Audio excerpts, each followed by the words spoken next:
I gaze into the depths of the future, I see that you will lead a life of ease and affluence. If you comply with our wishes.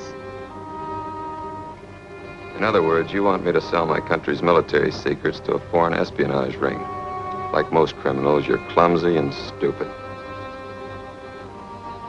You use harsh terms, Mr. Byrne. Nothing has been said of bribery.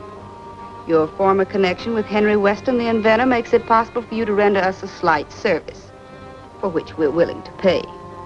I have no information to sell, but I have plenty to give to the police. That is a fine patriotic plan, Mr. Burns. It is unfortunate you will not live to carry it out.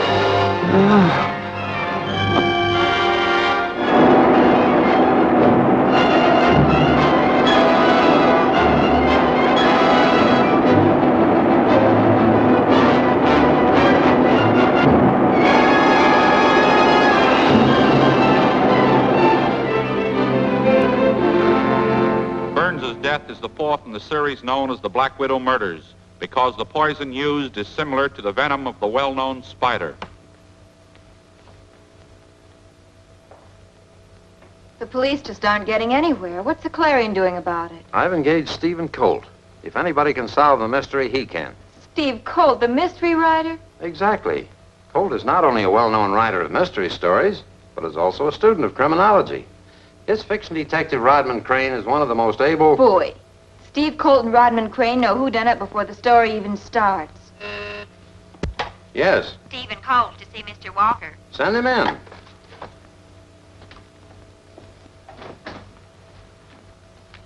Glad you're here, Colt. Thanks. Meet Joyce Winters, one of my best reporters.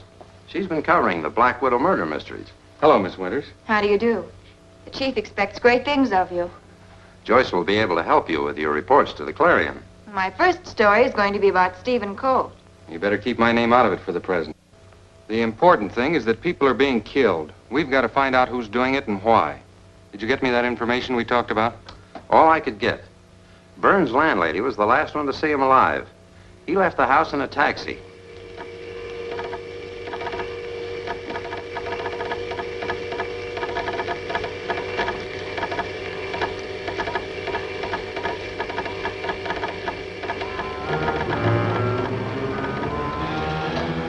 Another Black Widow murder. A man named Meggs found dead. Get me a full report. Also a picture of Burns. I've got to find that cab driver. I've got pictures of Burns. Come on. See you later. Sure, I remember him. Where'd you take him? He got out at 4th and Main. Did he say where he was going? No, he didn't say much of anything that made sense. I think he had a few marbles missing. When I asked who does he think will win the Kentucky Derby, he says, ask me tomorrow. I'll know everything then. Sort of screwy. Thanks very much. Which has baffled the police. And Stephen Colt, the well-known writer of detective fiction, will investigate the killings on behalf of the Clarion. This I gotta see. A storybook gumshoe trying to find us.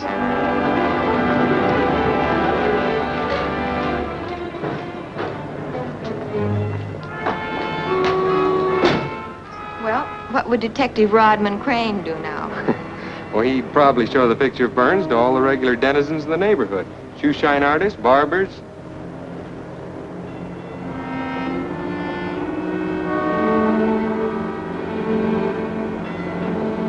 What was it Burns said to that cab driver? I don't remember. Something... Oh, I know. He said he'd know everything tomorrow. Correct. He was going to look into the future. There you are. Here's your card. Send for as many pictures as you want. A quarter apiece. A quarter apiece. Here's your card, folks. Send for as many pictures as you like. A quarter apiece.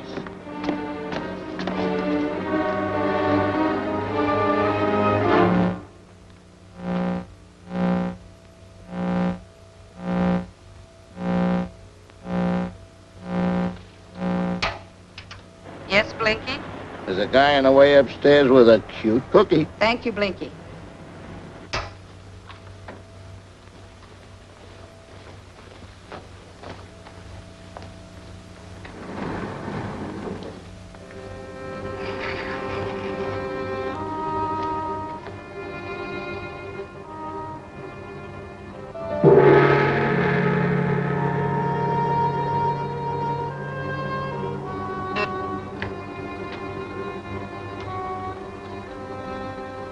How do you do?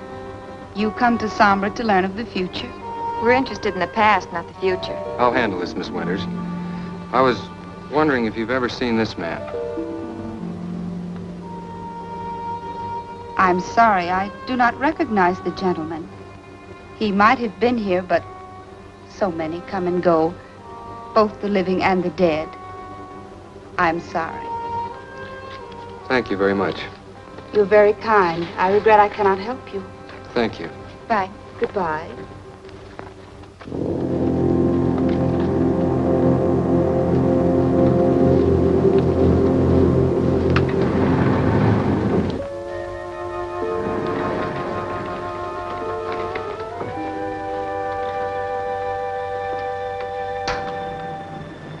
Blinky, that was Steve Colt. Watch them. Turn up the volume. Yes, Sombra.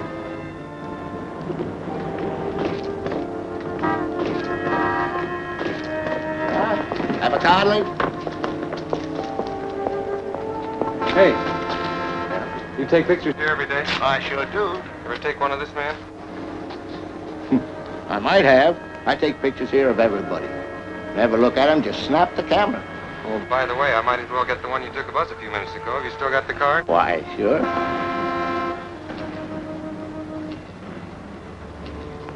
Come on, Joyce. We've got a date with Mr. Carter. Go to Carter's.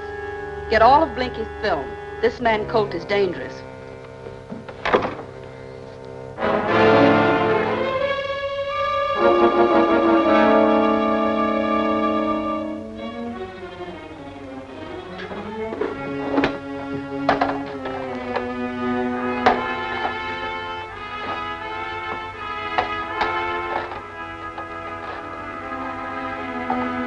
There you are, Mr. Colt. These are all of Blinky's negatives. I hope they help you solve the case. I'll solve your case. Get your hands up.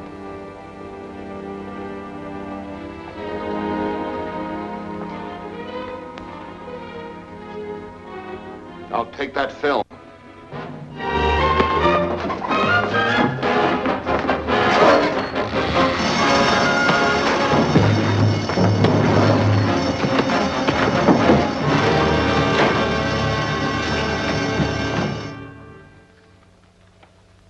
Looks like a washout, Sherlock.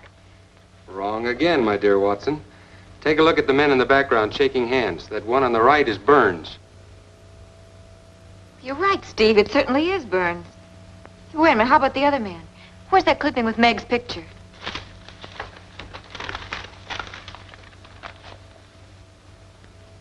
That's the man. Burns is shaking hands with Meg's, the latest victim of the Black Widow gang. That cinches it. Now this thing begins to form a pattern. Get me the lowdown on every one of them. Friends, families, various occupations, names of employers, everything. I'll get my people on it right away. Hey, it's about time for my latest scoop. Do you want to hear it? Okay.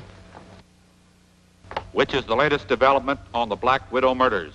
Steve Colt, investigator for the Clarion, has discovered an important clue, which he hopes will bring him in direct contact with the murder gang. Did you turn that story in? Well, you have to have news. That's what you're hired for. It's a good thing you aren't in the Army, or you'd be shot for giving information to the enemy. And on Colt's first day on the scene, he proves to be as able and clever as his famous fiction prototype, Rodman Crane. You said a mouthful, brother. I told you he'd be dangerous. But stupid, or he would not permit his movements to be broadcast. It's my father, Hitomu. Go quickly.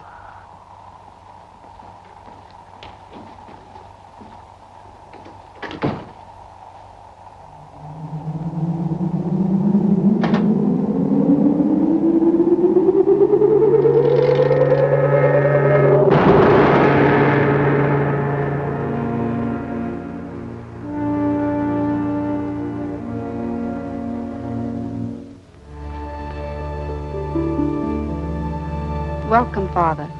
Do you bring us a message? I grow impatient, Sombra. Each moment of delay endangers our plan for world conquest. In every nation, scientists are seeking frantically for a device to combat this new atomic power. As yet without success. Quite true. As yet. But before they do, we must strike the first decisive blows. Sombra, you have not yet secured Henry Weston's formula for the fuel of his atomic rockets. Weston has been closely guarded.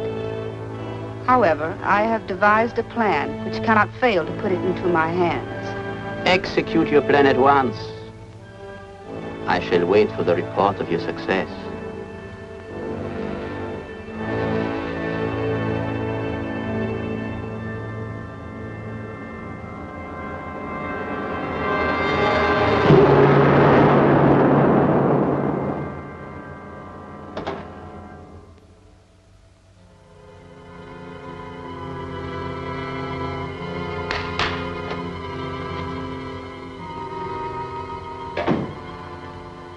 Hitomu orders that we strike at Henry Weston at once.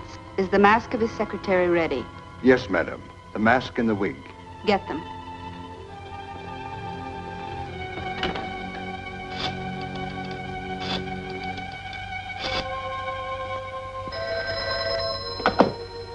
Mr. Weston's laboratory.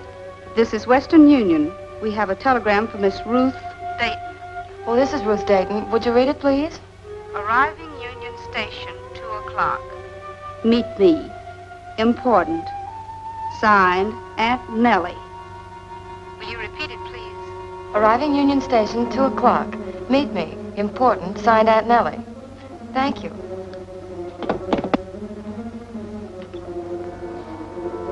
As simple as that. You know what to do. Right.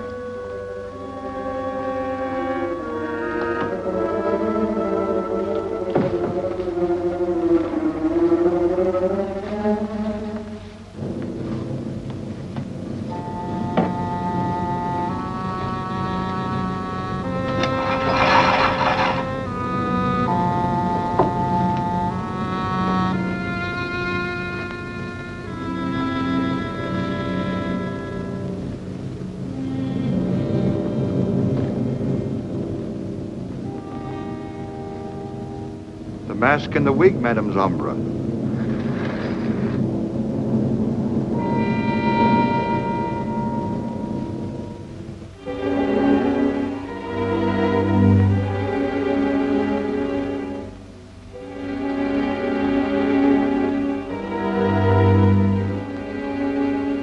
I hope your aunt isn't bringing any bad news. Oh, I'm sure it's nothing like that. Bye. Goodbye.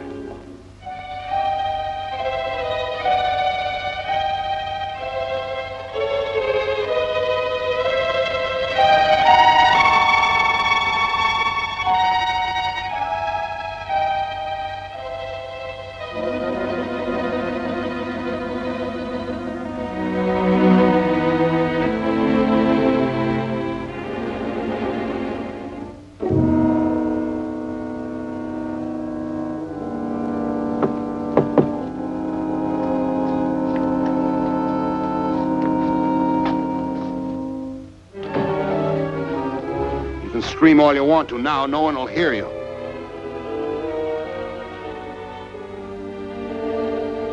Who are you?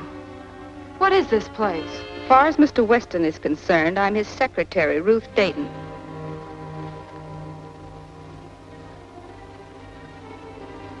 You mean that you hope to impersonate me? But that's preposterous. In spite of your disguise, your voice alone would betray you. That's preposterous. In spite of your disguise, your voice alone would betray you. Bring her in here, Ward. I need her clothes.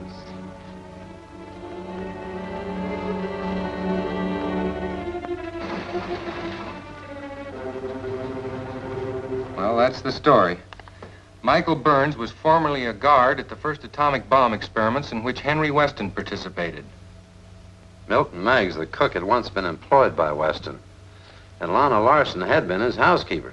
Exactly. 5 people formerly employed by or connected with Henry Weston are murdered with the same poison.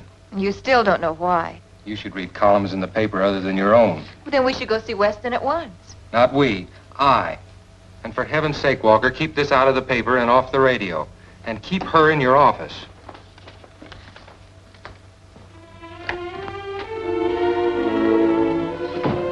All right. Go ahead.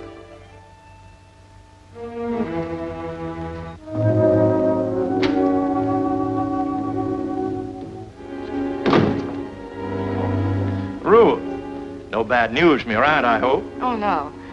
She gave me some valuables to take care of. I wonder if I could keep them in your safe. Why, yes, of course, my dear. Thank you.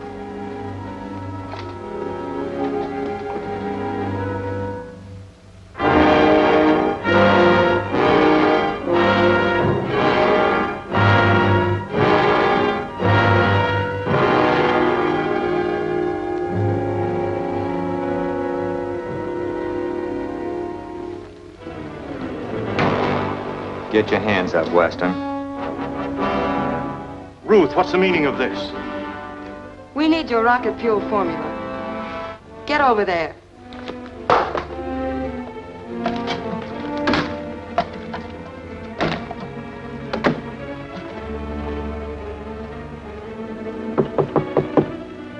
Gag him.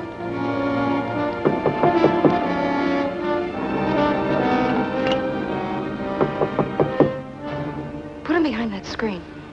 I'll see who it is.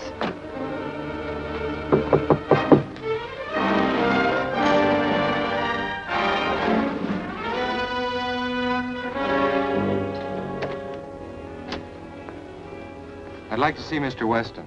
I'm sorry he isn't in right now. When will he be in? Not before tomorrow.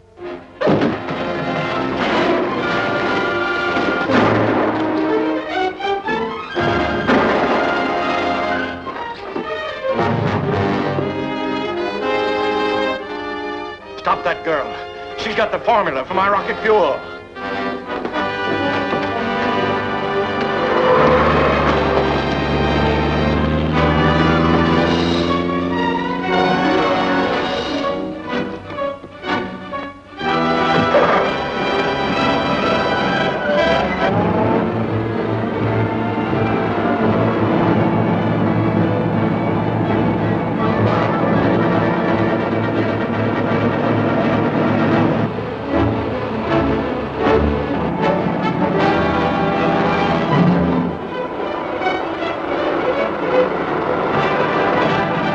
Ward, you better radio Slade. He's gaining on us.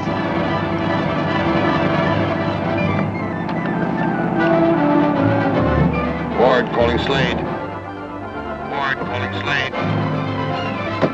Ward calling Slade. Come in, Ward. We're getting close to your corner. Take care of the guy that's following us. I got it.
Ward calling Slade.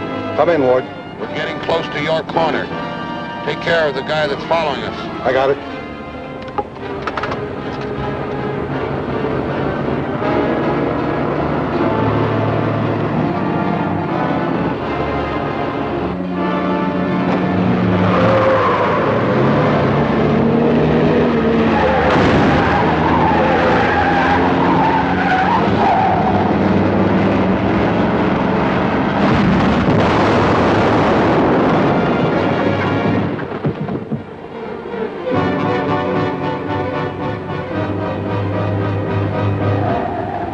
Want a lift, mister?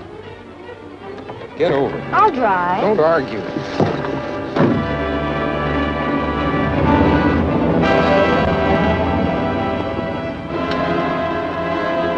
Slade, calling Ward. Slade, calling Ward. I'm in, Slade. Another car just picked up Colt. You're still being followed. Change the color of the car.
Well?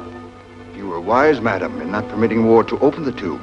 The spectroscope shows it contains phosphorone, a highly inflammable gas. Jaffa, you will find means of opening the tube without hurting the formula. Weston obviously has a neutralizing agent of some sort to get the formula out of the tube when needed. I can figure out what it is, but it'll take time, perhaps months. My father, Hitomu, go quickly.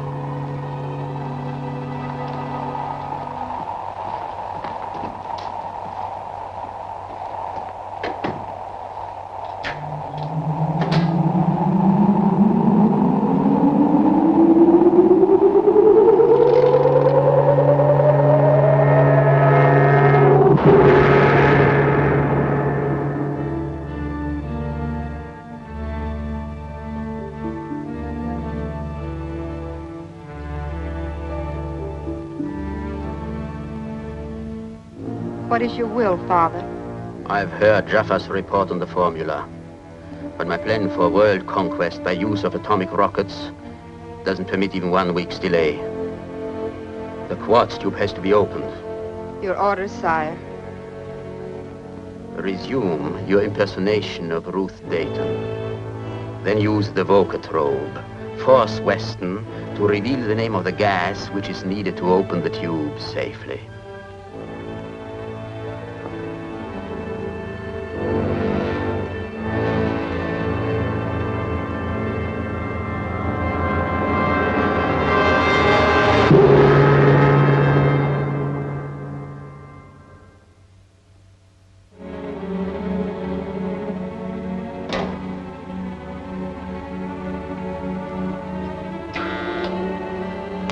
Ward, Jaffa. Ward, you stand by. Jaffa, prepare the vocatrobe.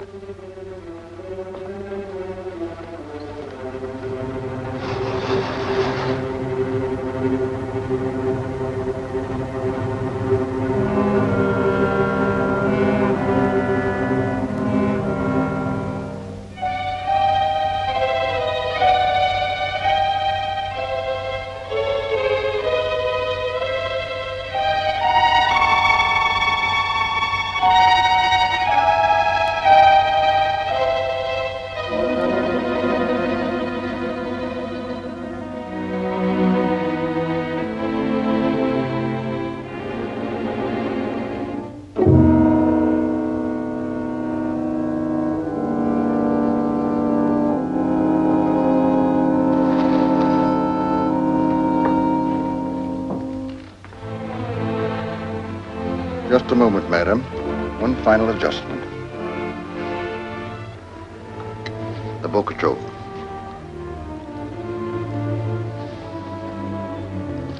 Both of you stay by the receiving set. And as soon as Weston begins to talk, you... And as I thought, Western Union did not phone Ruth Dayton. I can't believe that she would suddenly turn criminal. But she did take the formula. I know, but I'm sure she's not responsible for what she did. She must have been hypnotized. It's a scientific fact, Weston, that a person can't be forced to commit a crime while hypnotized that he wouldn't be willing to do without being hypnotized.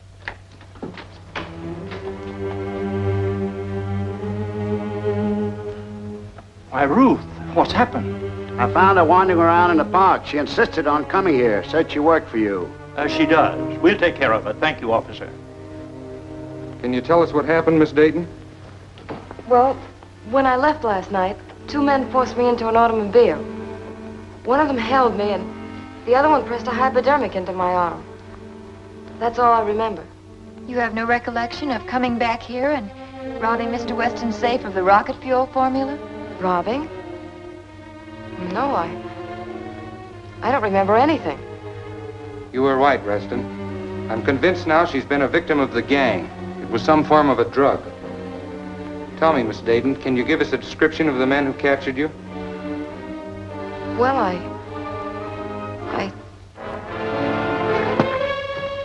Get some water, Joyce.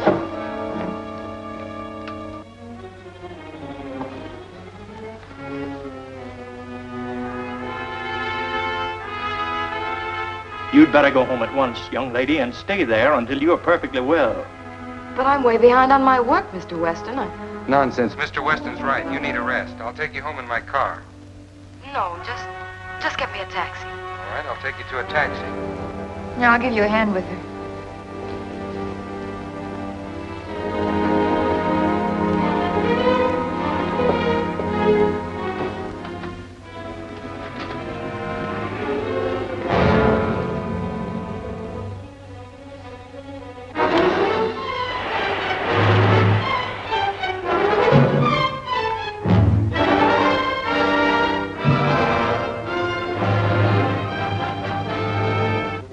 Do you hear me, Mr. Weston? I hear you. You must answer every question truthfully. Do you understand, Mr. Weston? I understand. Tell me the name of the chemical used to neutralize the phosphorone in the quartz tube. Cyprocilium acid. Where can it be obtained? The Cornwall Chemical Company. That is all, Mr. Weston.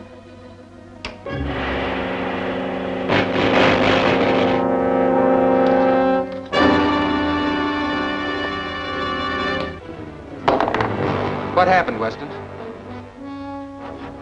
I don't know. He looks like he's been drugged. Or gassed. This device is similar to a midget sending and receiving set developed by the Nazis during the last war. I was right in the first place. Ruth Dayton is working for the Black Widow gang, and she planted this while she was pretending to... When we came in, Weston, you said something about the Cornwall Chemical Company. What does that mean to you? Why, they have the only supply of cyprocilium acid in town. Where are you going? Cornwall Chemical Company. See you later.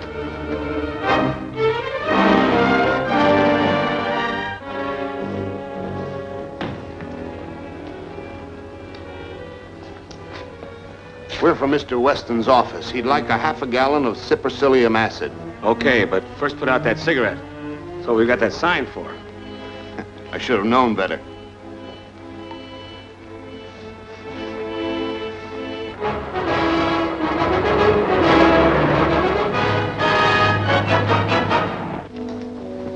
Mr. Weston gave strict orders that I wasn't to let any of that acid out without his written permission.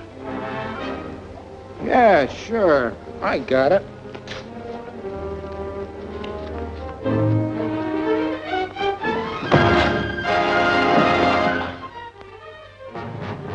Where'd you learn that trick? Read it in one of Steve Colt's detective yarns. I'll have to read some of them myself.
Please, quick!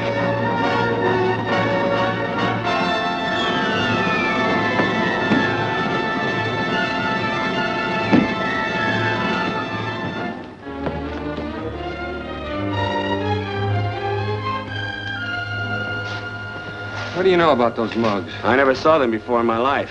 They seemed awfully anxious to get a hold of that acid. What's this all about, anyway? You don't believe in signs? Oh, I sure do, but that big fellow was smoking when he came in here.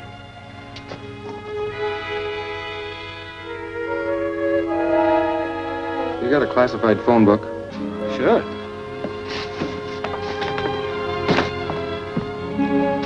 What a pretty picture. Prominent author, detective Steve Colt sniping cigarette butts. How in the blazes did you get here? It's very simple. You just hail a cab, give him an address, and presto, you're there. All right, all right. What are you looking for? Cigar and cigarette manufacturers. I don't understand. That's not surprising. One of the Black Widow gang left this custom-made cigarette. If we can find the man who makes these, we'll be one step closer to our mysterious friend. You mind if I tear this out? No, go ahead. Thanks.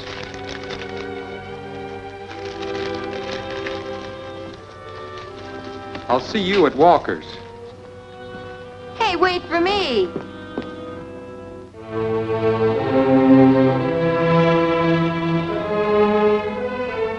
And I'm telling you that that character Colt is going to make me blow my top one of these days. We don't have to lose our heads, even though we may have lost some time. Now that we know what the neutralizing acid is, one of our agents at Chicago can send us some. And when the acid arrives, it'll be very simple to extract the rocket fuel formula from the tube. Then we will have successfully completed the first step in our work. And my illustrious father, Hitomu, will be able to continue with his plan to conquer and subjugate the enemies of our culture. I'll buy that. There you are. Here's your card. Send for the picture. They're 25 cents apiece. Thank you very much.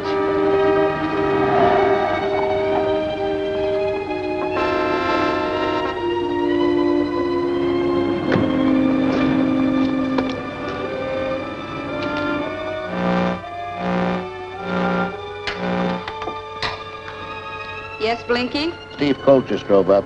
He's stopping at K-Bob's tobacco shop.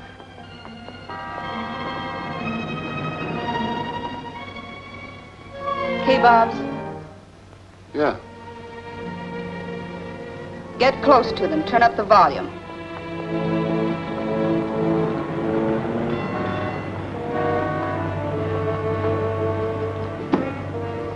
Can I help you? Yes. Was this cigarette made here? Why, yes, that's my wrapper. Would you like to order some? I'll order 10,000 if you can tell me who buys those. I have many customers. But if this is special mixture, I will know.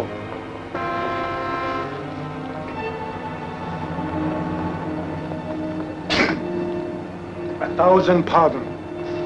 You see, I am allergic to tobacco. But I know him well. Millifloris nicotina. Who, the man? No, the tobacco. The man who buys this mixture is a very fine gentleman, Mr. Ward. What's his address? Oh, that I do not know. Perhaps this will refresh your memory. It would, but I don't know where he lives. He always orders by phone and picks up his own packages. Here's my card. Suppose you let me know the next time he's supposed to show up. Of course, I'll be very glad to. Thank you. Pretty smart cookie, that guy. Looks like I'll have to change my brand. On the contrary. But he's got it fixed with K-Bob. At the moment, that's to our advantage. If Colt found out that much about you, he may know more. We'll have to put an end to his meddling.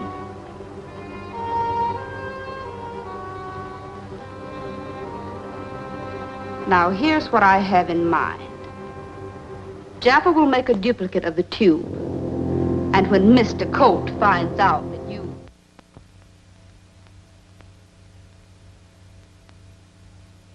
I wonder what's happened to Sherlock.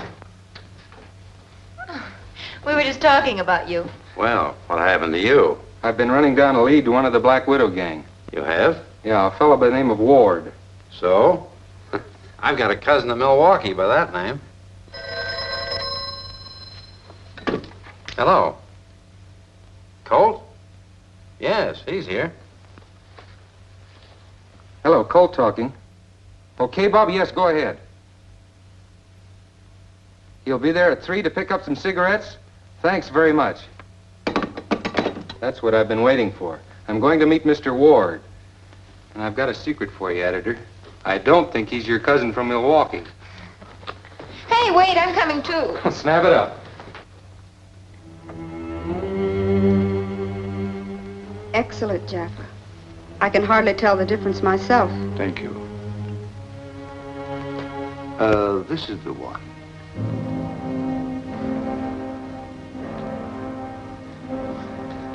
Pretty neat job. Award. Careful. The explosive's in there for Colt, not for us. And remember, after you pick up the cigarettes, go right to Mendoza. And be sure you're followed. Okay.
Better hurry, they're right behind me. It'll only take a few seconds to set the trip mechanism.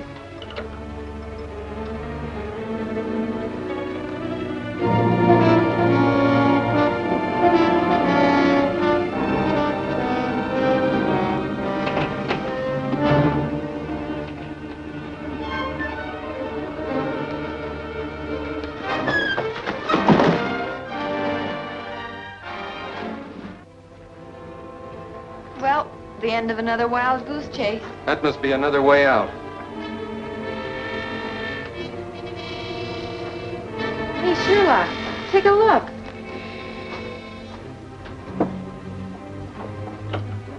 No, it can't be. Oh, what a story. There won't be any story until this is safely deposited in Weston's vault. Let's go.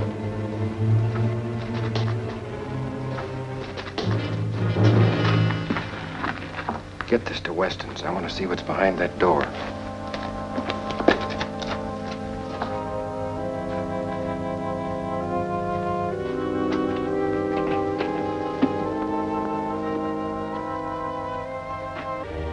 You're sure now that the explosive in that tube will go off all right? Your two friends will be blown to bits before they ever reach their destination. Get him up. Over there.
That car's gonna blow up!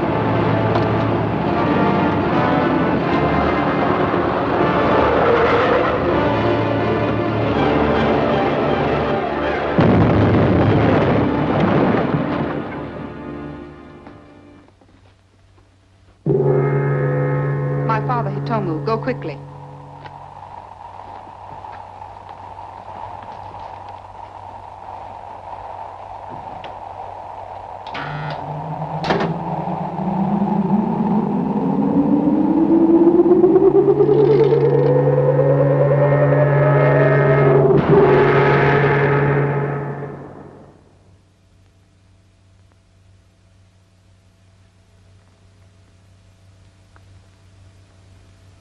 Much has been accomplished, illustrious father. Jaffa has successfully taken the Western formula from the quartz tube. Mendoza is preparing the rocket fuel for testing. We progress. Yet I grow impatient. We must speed the next move toward placing me on the throne of the world. Weston will soon test his rocket motor. I must have it. It will propel the atomic bomb to any point in the world. His laboratory is closely guarded. We will strike at the first opportunity. Remember, Sombra, speed is important, but success is imperative. Yes, Father. That is all.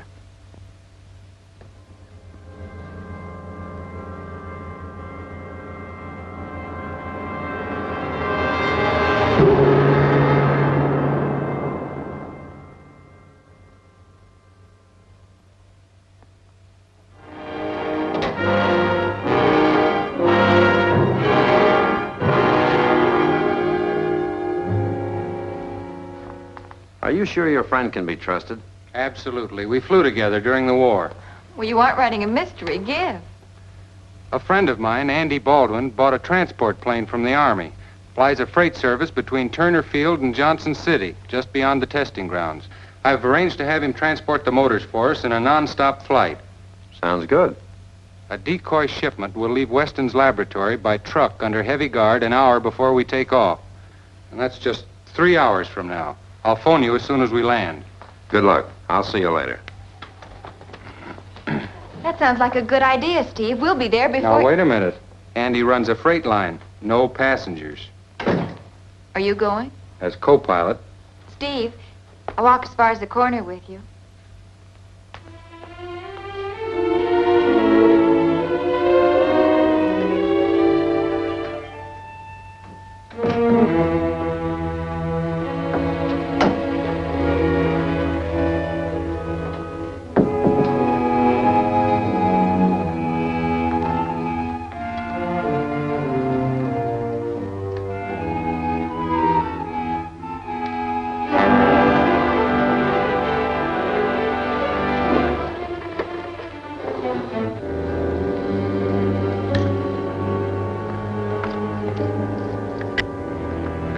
Shipment will leave Weston's laboratory by truck under heavy guard an hour before we take off. And that's just 3 hours from now. We've got about 2 hours. We can't do much in that time. We'll capture the plane and fly to Point X. Yeah? Sounds easy. How are you going to do it? Prepare a packing case large enough to hold 2 of your men. Have a messenger take it to the airport.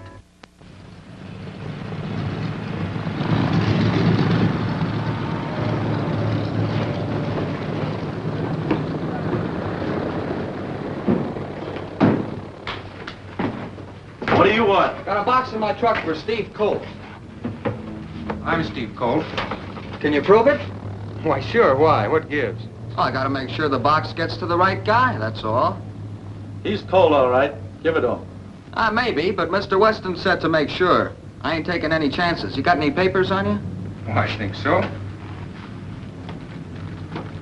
Here's my driver's license and my Army identification card. Even got my picture on it. Guess you're Colt, all right. Sign for it.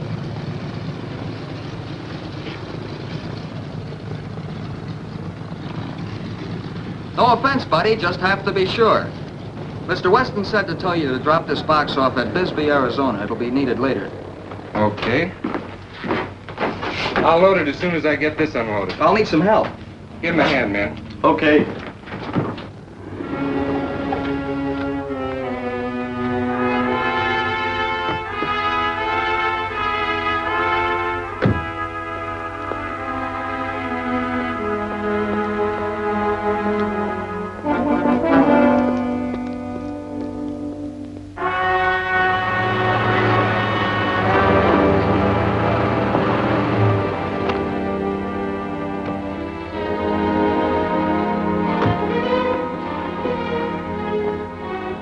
How'd it go?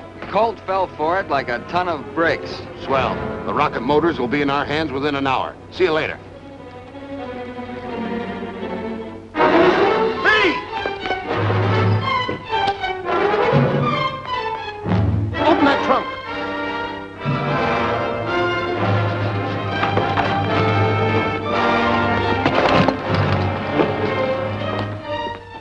Hurry back to the platform and get the rest of the freight, will you? It's almost time to take off. Right.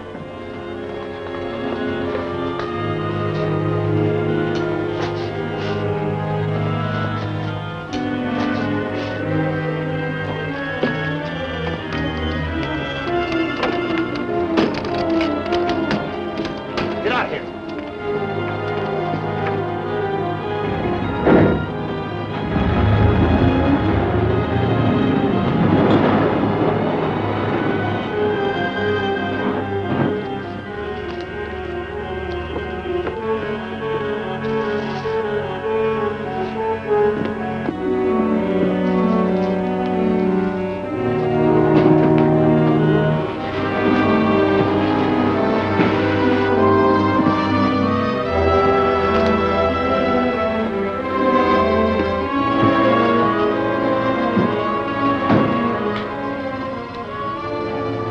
That did it. See you later.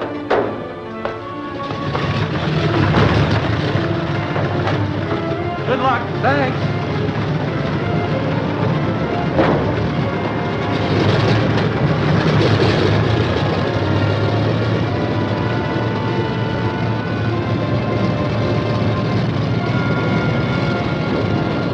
Okay, Andy, take her away.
How'd you get aboard? Fly due north. We're landing just over the Nabi Mountain. Can't. Too much cargo aboard. Can't get high enough.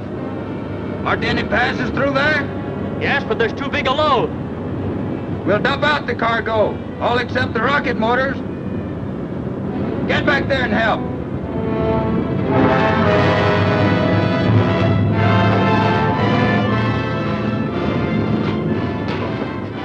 Open it up.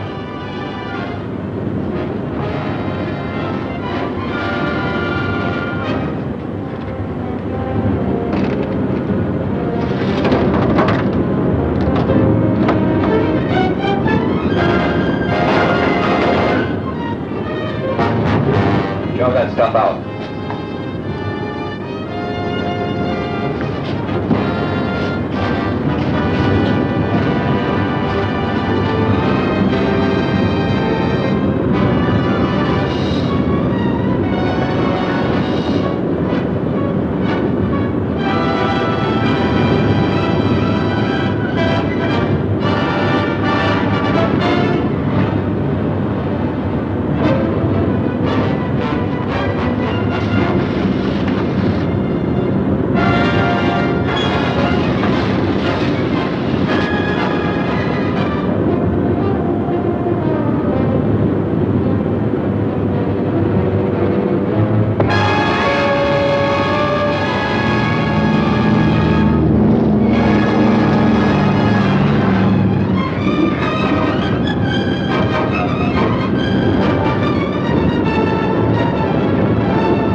We're losing altitude. You want me to take over? No, I can handle it.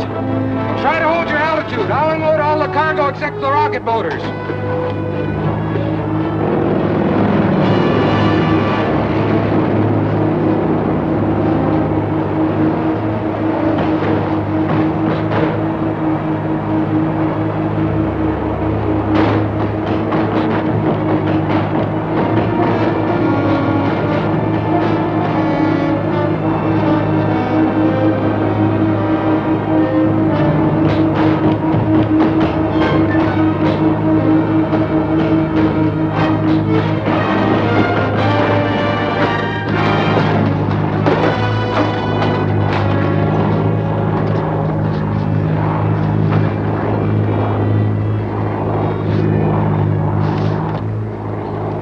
What in the name of all that's idiotic are you doing here? Don't stay there asking foolish questions. Get me out of here. After we unloaded all the excess cargo, we were able to make a landing. I'm glad you were able to get the motors to the testing field. However, it's left you without a clue. No, not quite.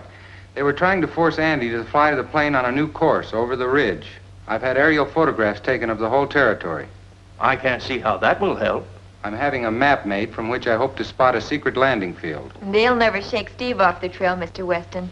And what a story I've got for the late editions. The only story your paper will publish is the one I dictate. All right, Simon Legree, dictate. Have the dateline read Phoenix, Arizona. Air transport overdue. Privately owned plane missing and believed to have been forced down somewhere in the mountains. A report from Bisbee states that the missing plane was seen passing over there. But this is discredited as Bisbee is far off the course of the freighter. So, we lose the rocket motors. Not necessarily. But, madam, the authorities will certainly find the wreckage before we can hope to do so. On the contrary, they'll be searching the regular route of the ship. They do not know, as we do, that the plane was off her course and probably did pass over Bisbee. Right. I think... Let me do the thinking, Mr. Ward.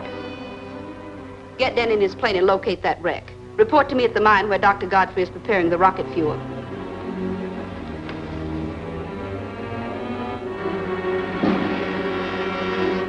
This is all rough and rugged territory. Must be some place where a plane could make a landing. Uh-oh. Here it is. That doesn't mean much to me. That's a flat field with trees around it. An ideal place for a hidden landing field. Pretty smart, Steve. Do we go out there? I do. You stay here and beat the typewriter. If you go, I go. After all, I have some standing on this newspaper. Either I go alone or you get a new man in my place. Now, hold on. I can't have you two fighting. You'll have to compromise. There must be some other way.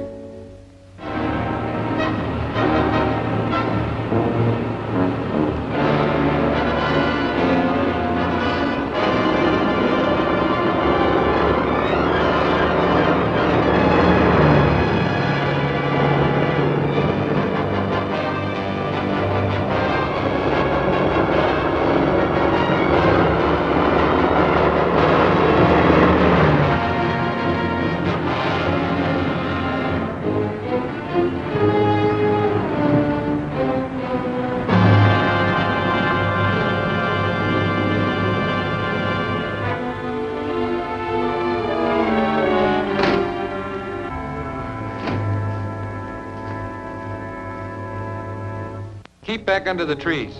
Would you think it impertinent if I asked just what you expect to accomplish in this cow pasture? I expect a visit from some of the Black Widow gang, and I don't want you cavorting about to let them know I'm here. Perhaps if you'd not be so secretive.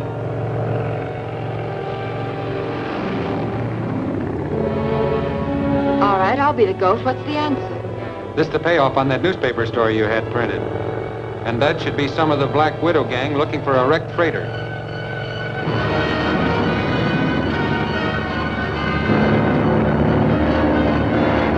Not a sign of it yet. I'll hop out and report to Sombra at the mine.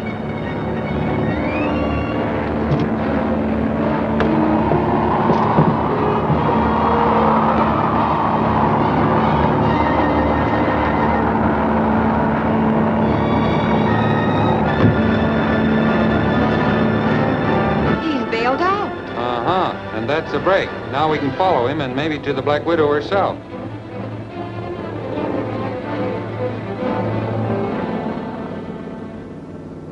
Come on, Joyce, and watch your step.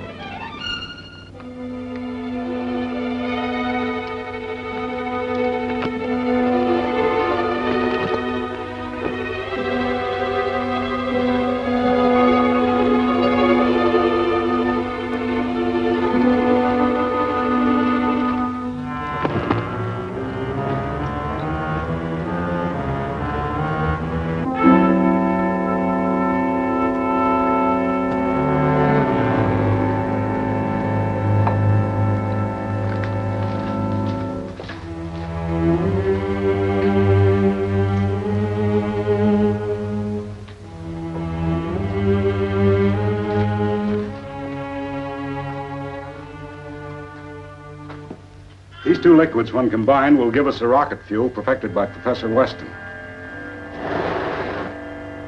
The combination forms a highly inflammable gas, 1,000 times more powerful than gasoline. Step back a little, please.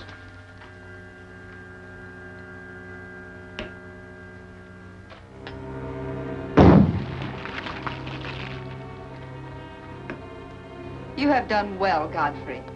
But I should think there would be danger of an accidental mixing of the liquids. Well, I've taken that precaution. The pipe extends from each of the tanks into the tunnel. In case an accident threatens, both tanks will be emptied into the tunnel under pressure, and the flames will burn themselves out. Someone is coming.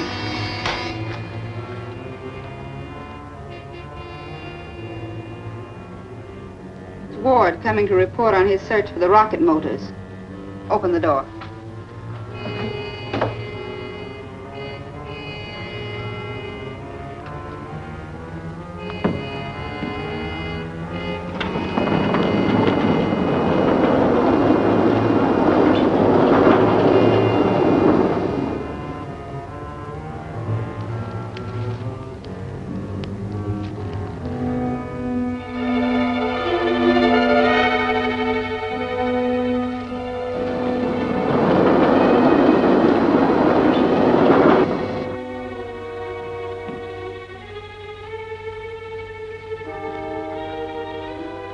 You found nothing of the wreck, did you?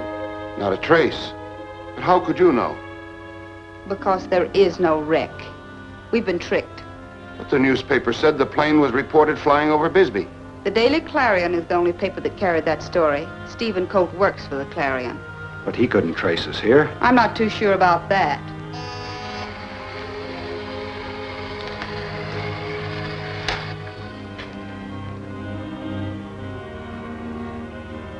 We'll settle with Colt and that meddling reporter once and for all. Open the door.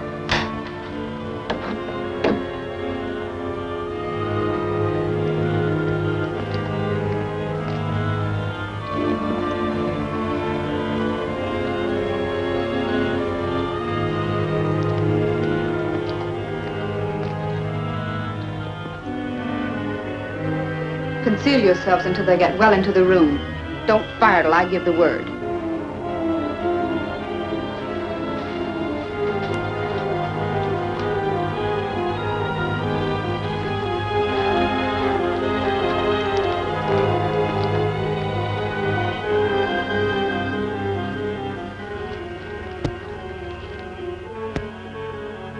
A nice setting, though a bit theatrical.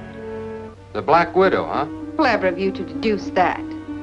And you, the innocent fly who has walked into her parlor. Did you hope that an insignificant storybook detective could block the plans of the greatest scientist of all times, the future ruler of the world? I don't know the gentleman, but he sounds unpleasant. And I don't think he'll conquer the world. It's been tried. Drop that gun, Mr. Colt. You're covered from both sides.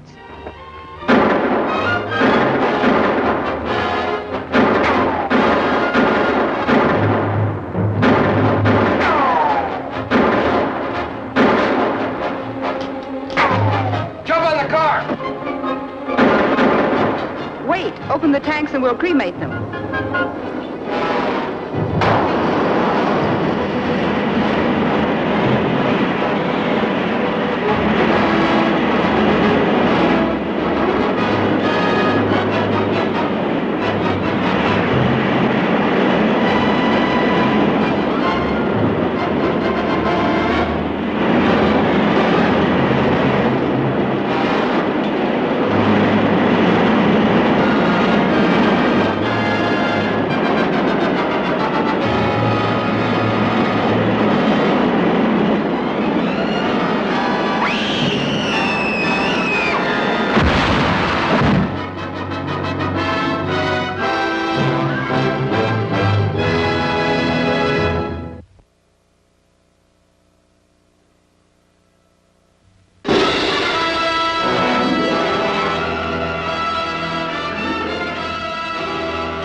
gun, Mr. Colt.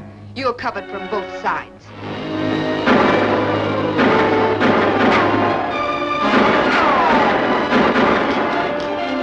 Jump on the car! Wait, open the tanks and we'll cremate them.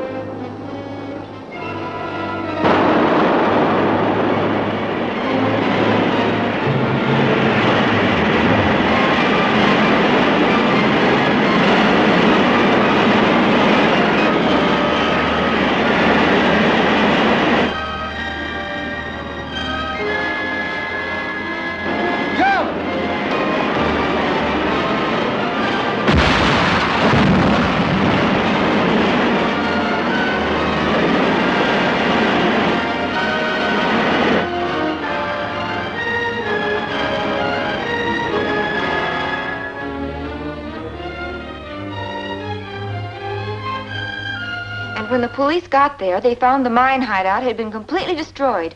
We do know that the leader of the Black Widow gang is a woman, though. Why'd you print this? Well, that story came off the press wires. We just beat the other papers to the street, that's all. Did you have to print that the rocket test was a failure because sound vibration set off the dummy atomic bomb head prematurely? That's bad enough, but you have to give vital information like this?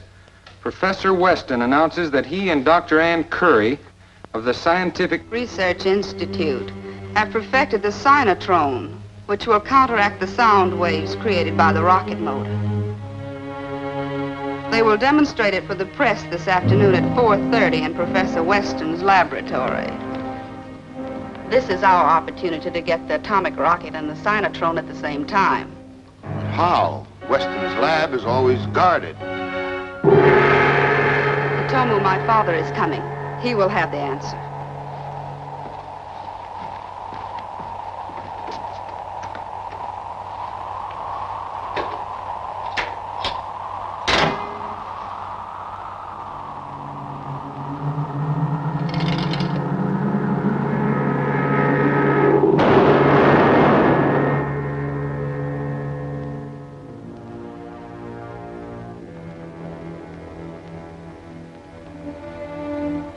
You're right, Sombra. I do have an answer for Ward's question.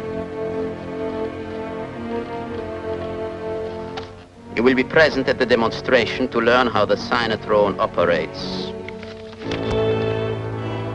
This paper holds the key.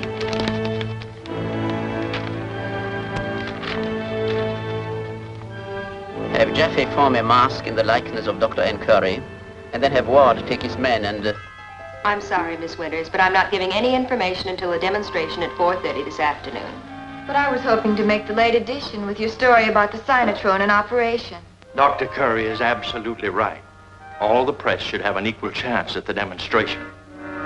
Well, I'll compromise, Dr. Curry, if you'll have lunch with me. Oh, I won't question you about the rocket or the cyanotrone. You see, I'm doing a series of articles on women in science, and I'd like to get some information about your background from you. I'll be glad to.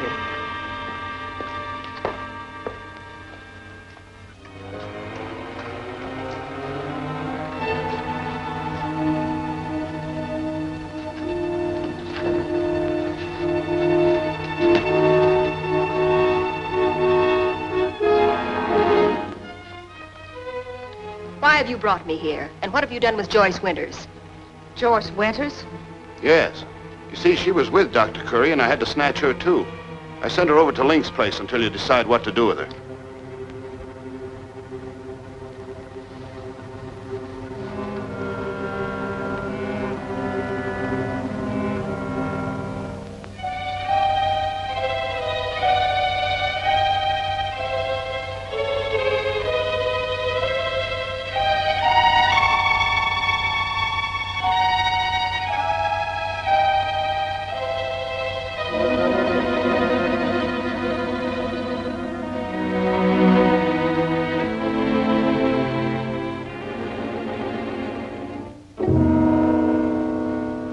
Ward.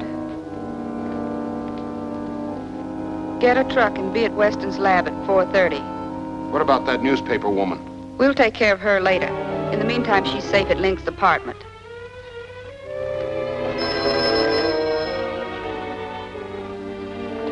Hello. Yes, he is.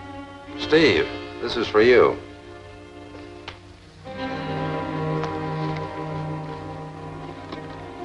Hello, Colt talking. What? Are you sure? What's the address? 311 Front Street, apartment B. Thanks very much.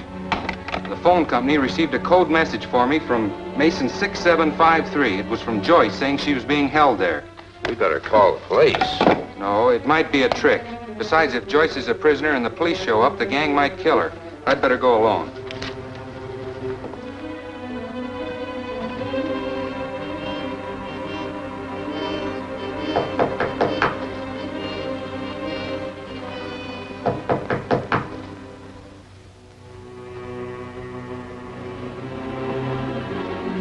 Who's there?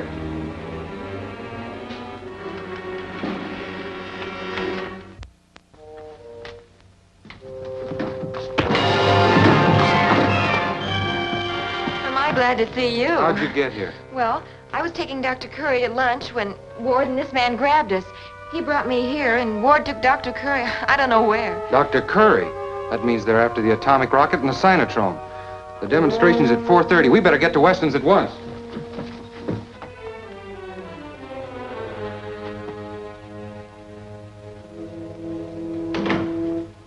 Gentlemen, this is Dr. Curry. How are you, Doctor? Sorry to have detained you. Go right ahead. Thank you, Dr. Curry. Gentlemen, you may take seats if you like. Thank you.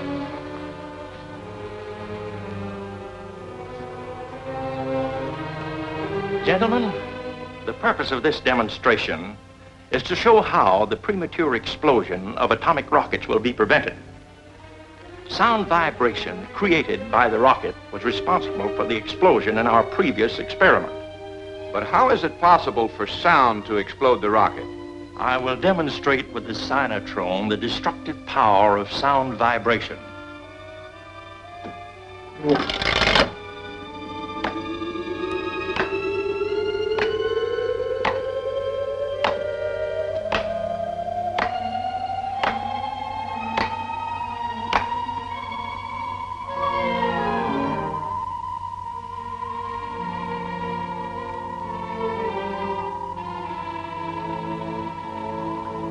Watch that flash, gentlemen.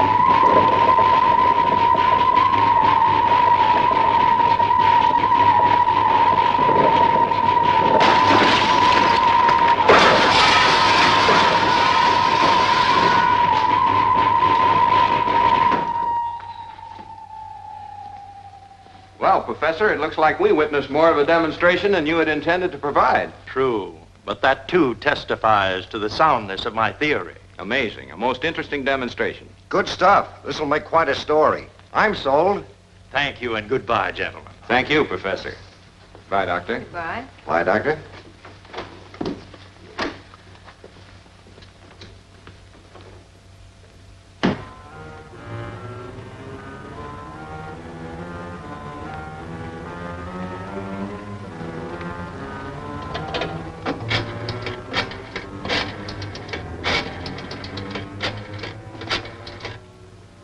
Guard, there are 2 men from the Easy Transfer Company waiting. Send them up at once, please. The cynotrone and rocket motors are not ready yet. They must be dismantled and carefully packed. It will be perfectly safe to ship it as it is, Professor. We can't ship those as they are.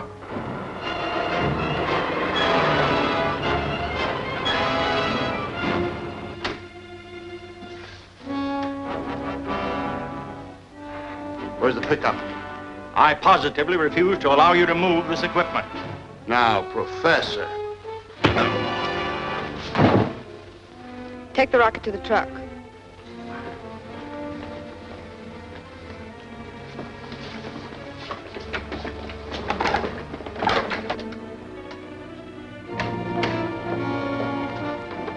Line up over there. Well, Dr. Curry.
You might be interested to know that Steve Colt prevented us from getting the Cynotrone. It's too bad he didn't prevent you from getting away, madam. Your comment is so harsh, Dr. Curry. Can't we be more friendly? Friendly? After what you've done, I'd sooner die. I'd be glad to oblige you. Take her away.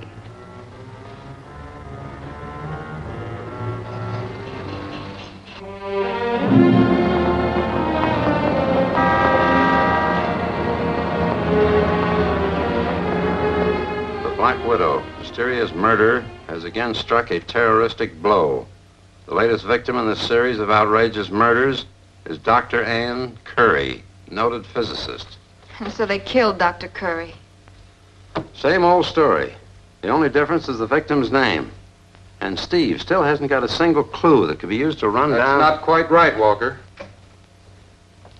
There's some interesting fingerprints under that cellophane. And that's Dr. Curry's handbag she left at Weston's. But the Dr. Curry we saw there wasn't the real Dr. Curry. Now, don't tell me. Let me guess. I know. With the Black Widow. That's right. This is nothing to kid about, Steve. I was never more serious in my life. There are two distinct sets of fingerprints isolated on that bag. Dr. Curry's and one other. Now, the other can only belong to the impersonator of Dr. Curry. I may be thick, but I still don't see how that solves anything. I examined Dr. Curry's body at the morgue and found some scratches on the nail polish of the left hand. On the right was a sharp-pointed ring turned into the palm. What could that mean? A message, perhaps. And? I took some photos. Come in. Your enlargements, Mr. Colt. Thank you. Here they are.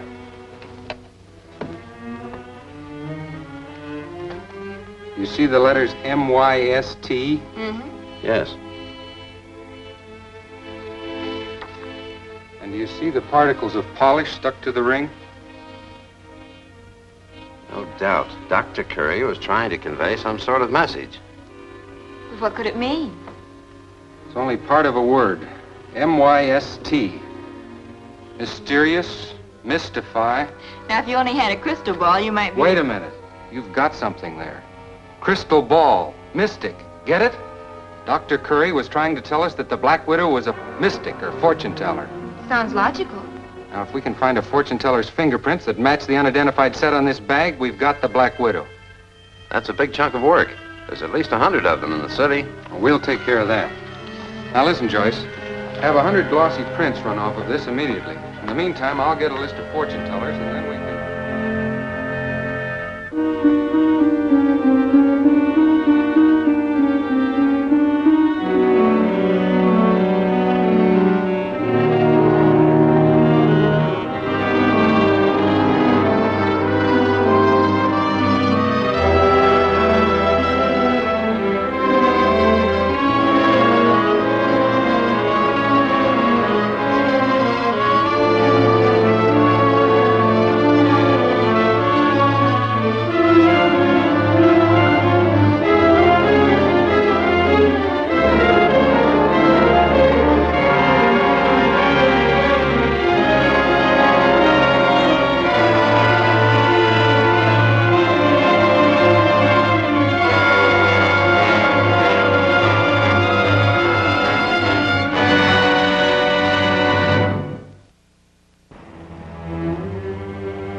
Yes, Blinky. Steve Colt's on his way up. Alone? Yes. Stand by. Think he's wise?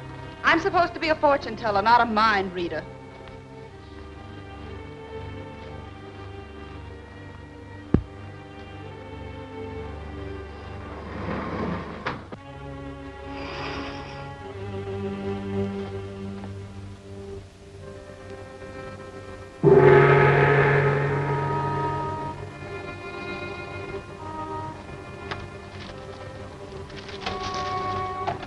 Good afternoon. It's nice to see you again, Mr. Colt. Thank you. You remember me, huh? I never forget a face. You're Stephen Colt, creator of that brilliant fictional detective, Rodman Crane. That's right. But at the moment, I can use your help. Collaborate? In a way. You see, my latest yarn involves a palm reading clue, and I want some expert advice.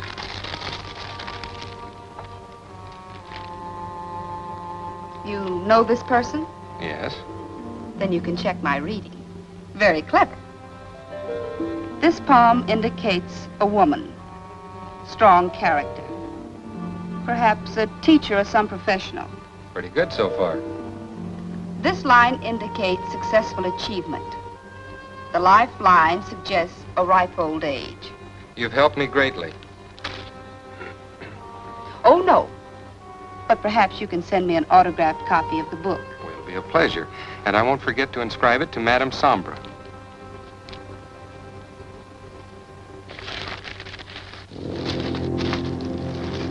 Goodbye. Goodbye.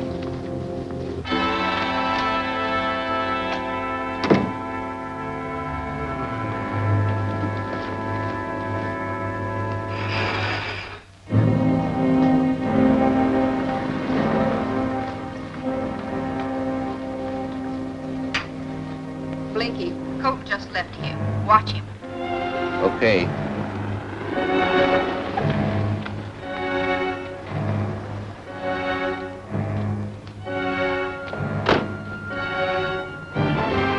Girl from the Clarion's here.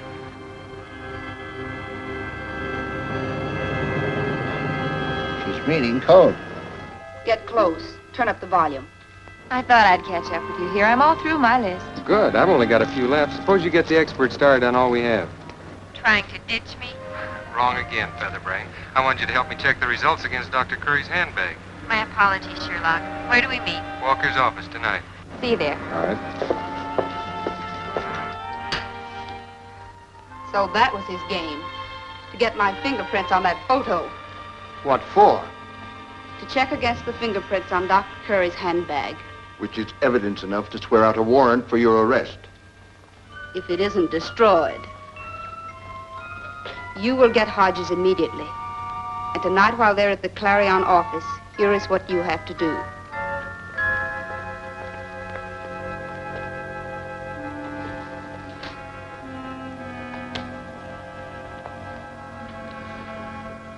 I'm all set. So am I. Now start calling off the fingerprint data from those photos, and I'll check them against this print from Dr. Curry's handbag. And what a story on the Black Widow if we find a set that matches. Right, Dr. Watson. Go ahead. Arch 1, loop 2, whirl 1.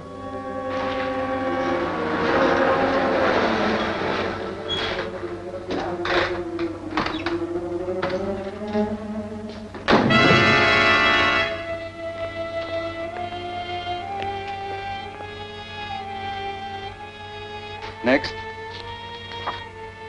Composite 3, arch 3, whirl 2, loop 2. Hold it. We'll check that one.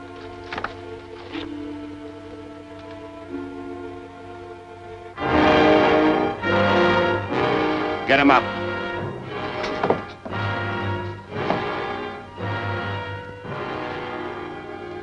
I'll take that.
Ward destroyed the fingerprints and got away with Dr. Curry's handbag, he left us with no further clue to the Black Widow gang.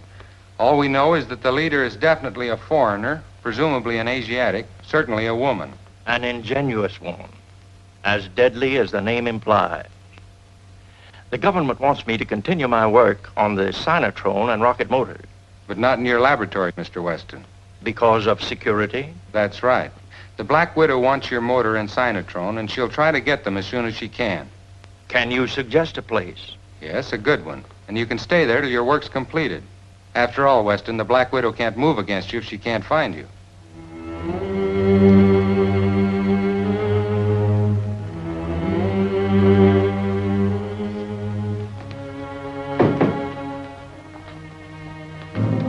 Have you located Weston yet? No luck. He's completely disappeared. There's been no trace of him anywhere for the past 3 days. His laboratory's closed up tighter than a drum. Can't see how Weston got by the men. Are your men watching Colt? Yes. He must be forced to lead us to Weston. But how, madam? Here is the plan you will follow. Go to the front entrance of...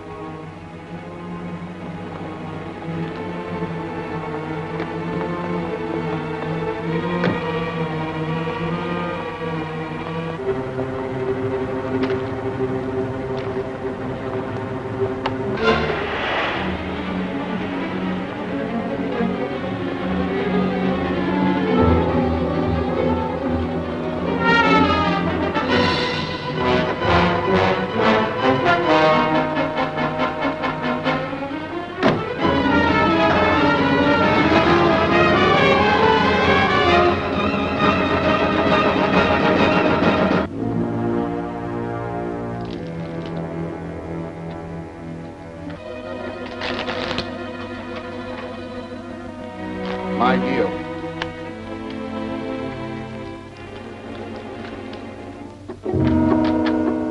Got openers? Yeah. 5. 21.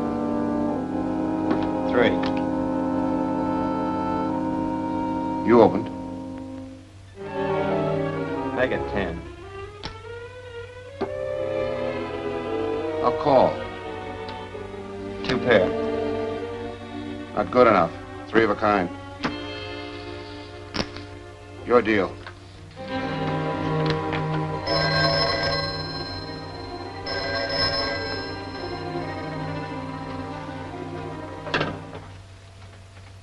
Hello? This is Ward. You found Weston? Where? Sure. Right away. What about the girl? Okay, I'll take care of her after I've worked Weston over. Yeah. Goodbye. They found Weston so we don't have to make the girl talk. Now you watch her while I get some of the men and grab Weston. Right.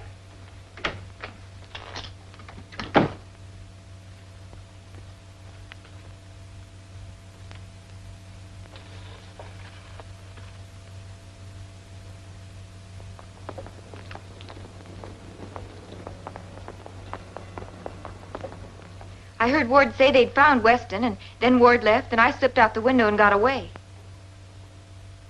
Well, aren't you going to do something? Ward might kill him. Now, calm down. You know, you're liable to blow a fuse. Calm down. With Weston's life in danger, and if you don't do something quick, the Black Widow will get the Now, rocket. wait a minute. If you could only think as fast as you can talk. Listen, Steve Colt, I've heard about Now, his... don't get excited. Suppose you listen to me for a change.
Drop that gun.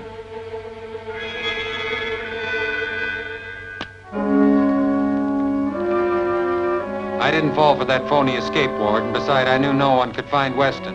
Now I'm going to take you to the police, and you're going to tell us who the Black Widow is and where she is. Pretty sure of yourself, eh, Colt? No, but I happen to hold the whip hand. Start walking.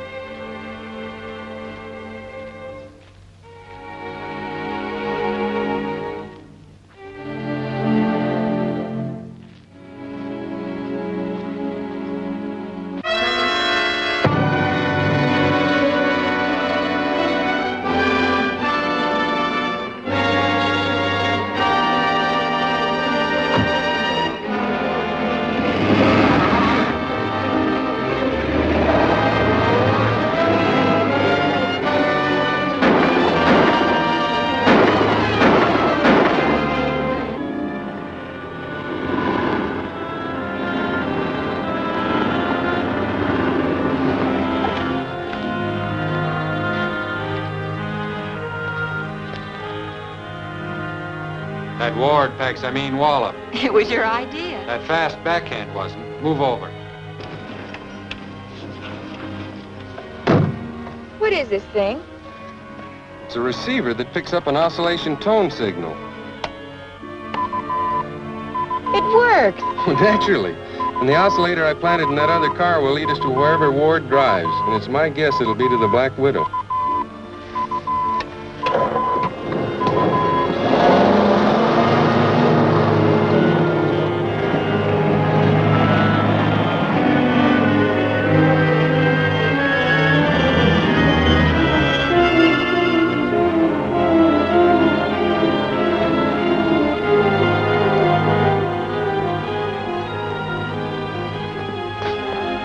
Make sure there are a few barrels of linseed oil and paint mixed in with the others in case someone wants to inspect the contents. Yes, Madam Sombra. We have to have this rocket fuel ready for shipment tomorrow.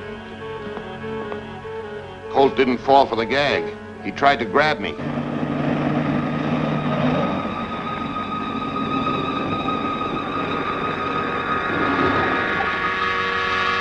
You wait here. There might be trouble. In Mrs. Story, not this girl. I guess there's no use arguing with you. Steve Colt! What are you doing? Stop!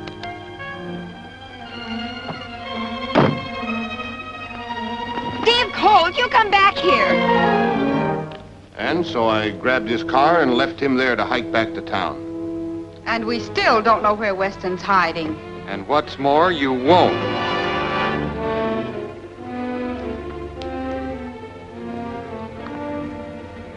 Move over and face the wall.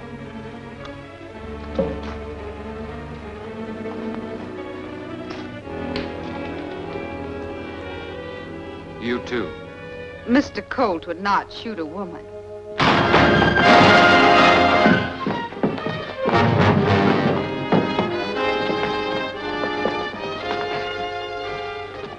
I regret it is necessary to kill you, Mr. Colt.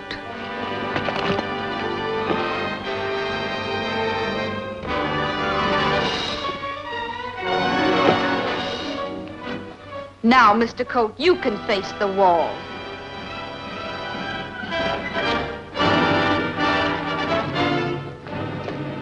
Now, Ward. This is a pleasure. Look out, Ward!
With Stephen Colt dead, we've cut off our only link to Weston's secret laboratory. And Hitomu's whole plan for world conquest lies in our securing Weston's atomic rocket. Madam need not regret the untimely death of Mr. Colt. Both he and Miss Winters are alive. Stephen Colt narrowly escapes death. That's too bad. Trapped in the explosion of a burning warehouse, the celebrated author and criminologist lies in Mercy Hospital, suffering from a severe concussion and possible internal injuries. Joyce Winters, Clarion reporter who was with Colt, escaped unhurt and was able to summon aid. This is our chance to make him prisoner and force him to lead us to Weston's hiding place. Hitomu, my father, go quickly. Wait a minute. Why must the doctor and I take orders and risk our necks for someone we've never even seen? Come on, Ward. No, wait till I've had my say. You tell me there's a supreme master who lives on the other side of the world and can be brought here in a few seconds by some sort of super scientific Rube Goldberg contraption. You doubt the existence of my father. When my neck's at stake, I believe only what I see. Perhaps you're right. Watch closely.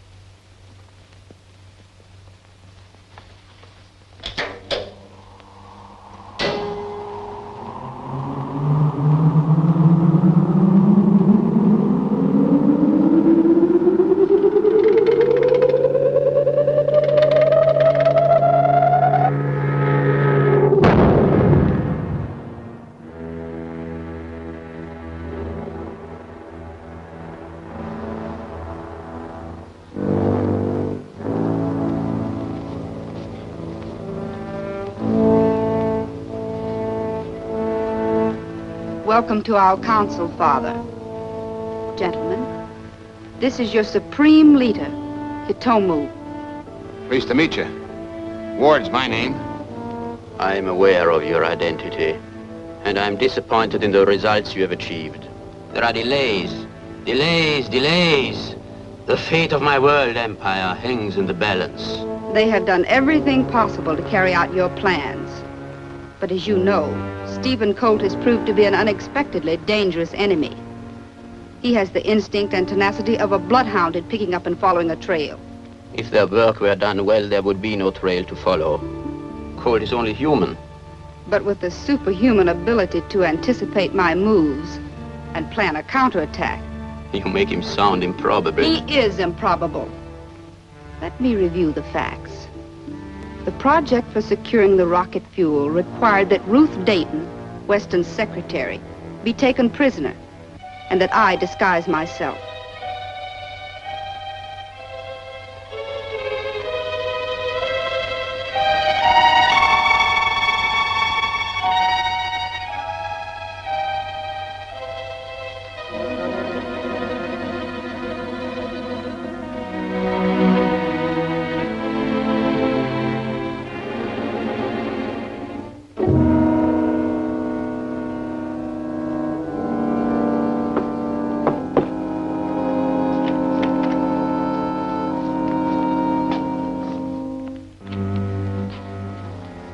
Scream all you want to now. No one will hear you.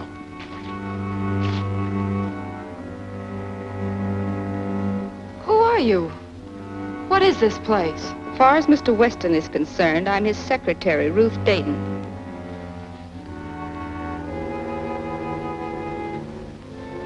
You mean that you hope to impersonate me?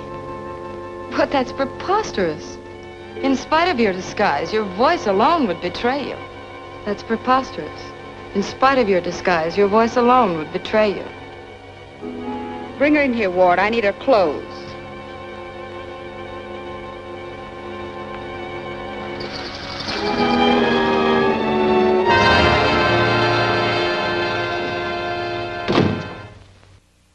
Ruth, no bad news from your aunt, I hope. Oh, no. She gave me some valuables to take care of. I wonder if I could keep them in your safe. Why, yes, of course, my dear. Thank you.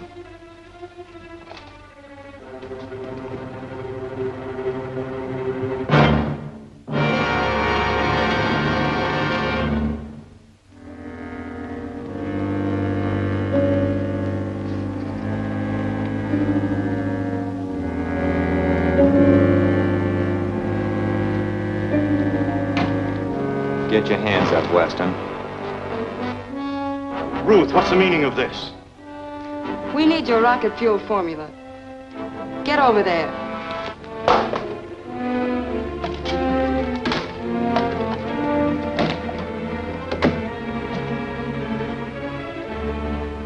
Then I heard a knock at the door. I found Stephen Colt there, and again my disguise was accepted. I had persuaded him that Weston was away, until Weston succeeded in giving the alarm.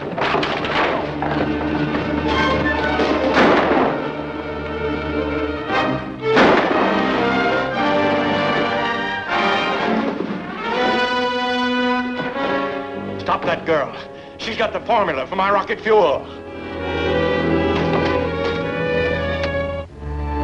But you escaped. This super detective is not infallible. He couldn't even prevent you from getting the formula. Only because our plan was well laid, and my men letter perfect in its execution. Ward picked me up in his car.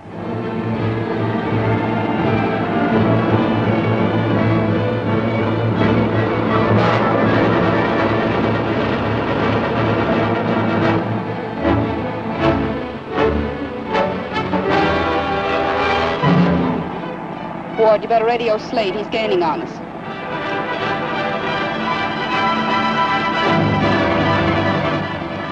Ward calling Slade. Ward calling Slade. Ward calling Slade.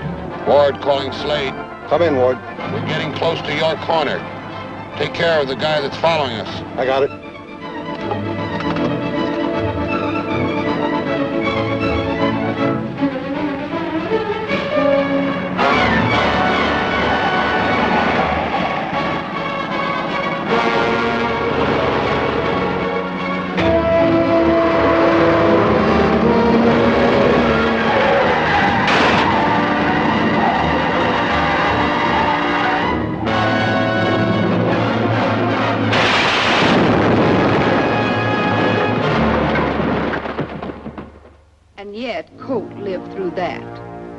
He not only lived, but 2 days later, when Mills and I went to the chemical warehouse...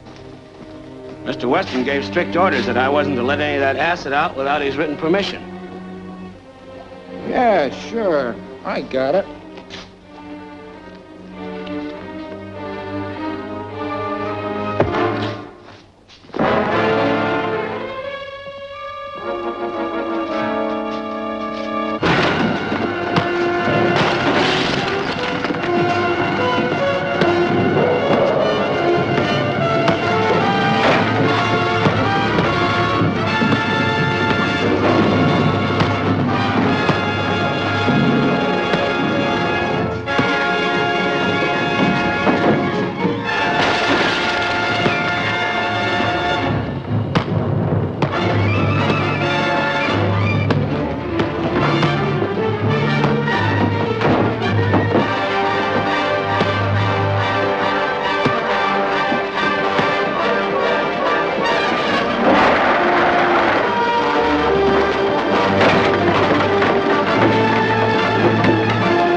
And called the police. Mills and I escaped just before they arrived. Perhaps you have done well. Up to the limit of your capabilities. But more subtle means are needed to destroy Mr. Colt. But, Father, we need Colt alive to find Weston. No. The man is far too dangerous to risk his recovery. Now, while he lies in the hospital, helpless, now he must meet the fate of the other victims of the Black Widow.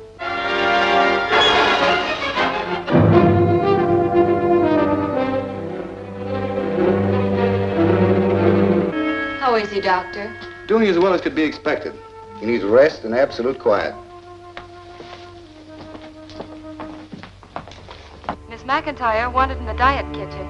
Miss McIntyre wanted in the diet kitchen. My call, Dr. Harcourt. I'll be right back. All right, Mac, don't hurry. All right, Miss Winters. The patient will do quite well if left alone for a while.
All right, Miss Winters. The patient will do quite well if left alone for a while.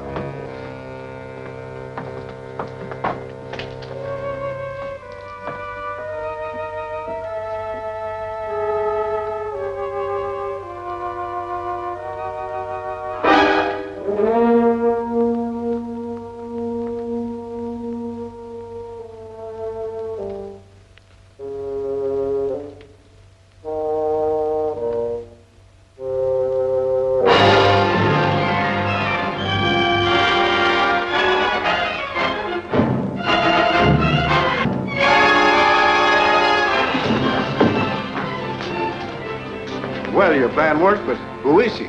I've seen this woman before, and I have a hunch she's the Black Widow. I don't know what he's talking about. And that's her stinger.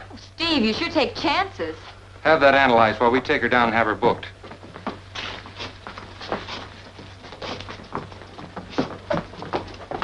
What the well-dressed man is wearing this season, according to Esquire. Your hat and coat's in my office, Mr. Colt. Thank you, Doctor.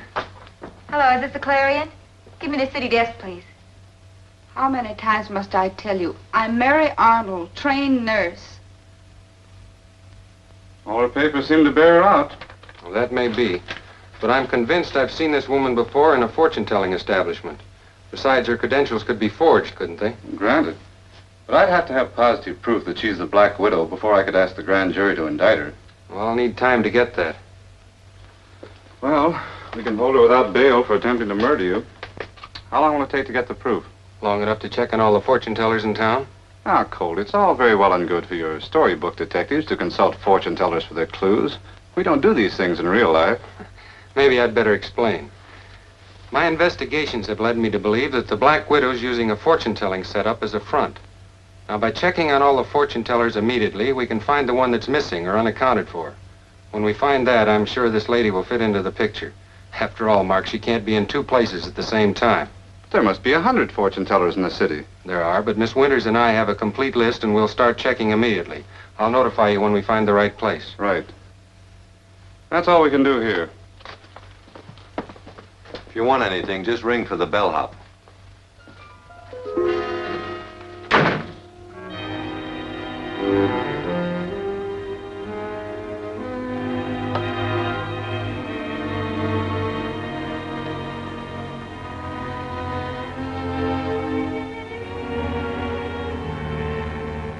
Jaffa.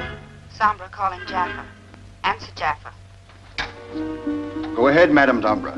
I'm in the Lincoln Street jail. Tell Bradley, my lawyer, to come here at once. He knows what to do. Meanwhile, Stephen Colt's checking on all the fortune tellers in the city. Be prepared. I understand. What'd I tell you? Now I've seen everything.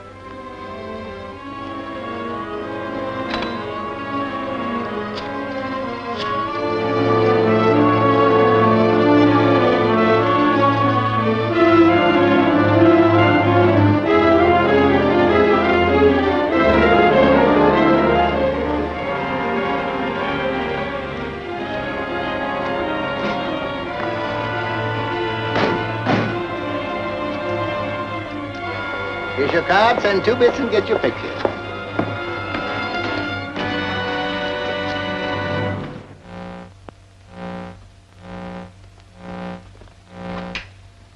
Go ahead, Blinky.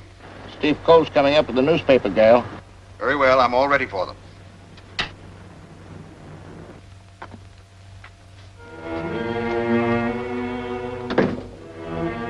I'm glad to see you again. What brings you here, Mr. Colt? Why, just a routine checkup for the district attorney's office. May I see your license to operate? Certainly.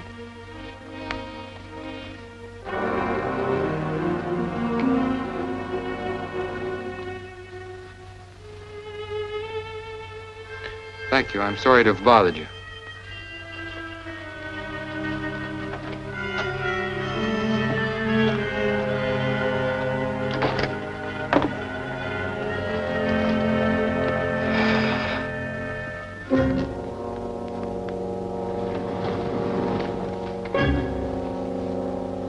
He fell for it.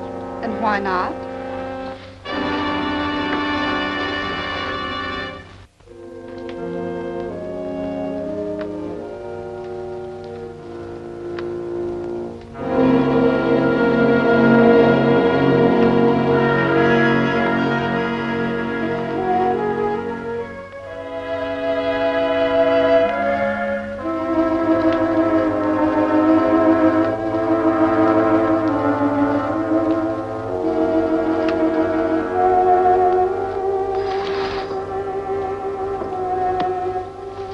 Thank you, Trixie.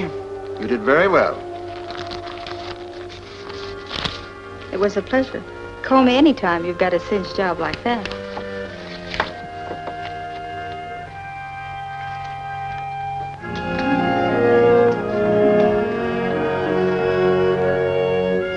But surely, Mr. Bradley, something can be done. They're holding you on a charge of attempted murder. And it's my advice that you throw yourself on the mercy of the court when you come to trial. Time's up, Counselor. All right. I was just leaving. Oh, perhaps you'd like to read this. I'll have to examine it first.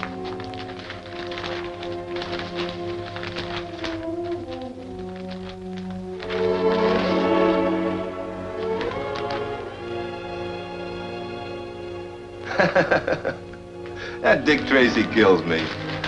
Okay, sister, it's all yours. Goodbye, Miss Arnold. Goodbye, Mr. Bradley.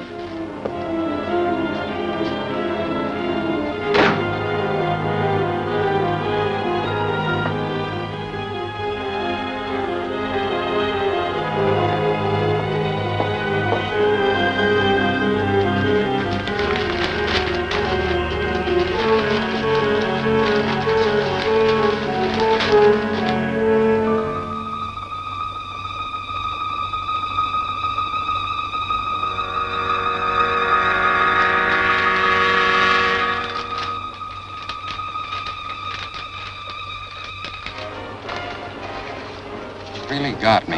I never saw 2 people look so much alike as that fortune teller and the girl we've got in jail. It's amazing. As Ethel Barrymore once said, it's all there is. There isn't any more. We interrupt this broadcast with a special news bulletin. Mary Arnold, suspected leader of the Black Widow gang, was found dead in her cell from heart failure. Stay tuned to this station for further developments. Where are you going? To the Lincoln Street jail. All I know is what the doctor said. She died of heart failure, so they took her to the morgue.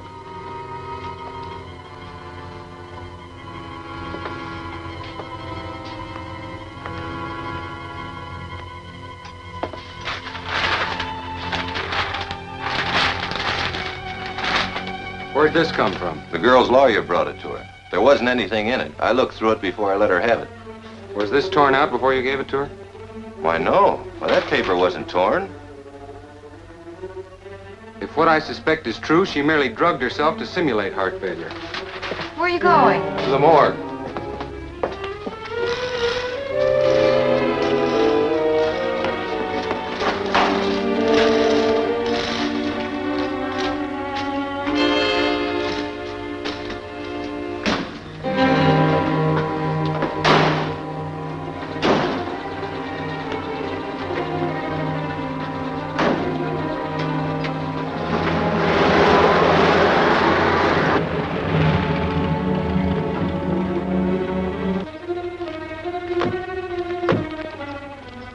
What happened to you?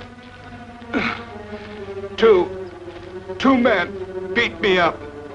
They stole the body of Mary Arnold. They got away on the morgue wagon.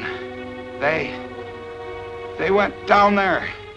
Get help for this man.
We're being followed. Tell Smith to speed it up. Hey, Smith, speed it up.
his path.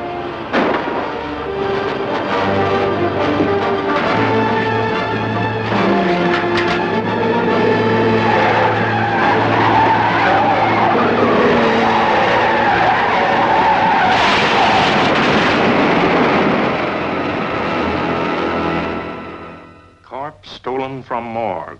No clue to mystery theft. Another strange chapter was written into the Black Widow mystery early yesterday afternoon.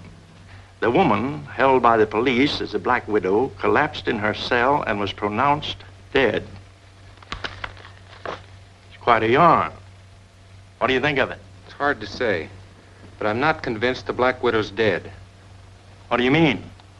Is it possible for a person to take a drug that would make him appear dead for any length of time? You know, no pulse or heart action? Yes, there are a few rare cataleptic drugs that would do that. Why?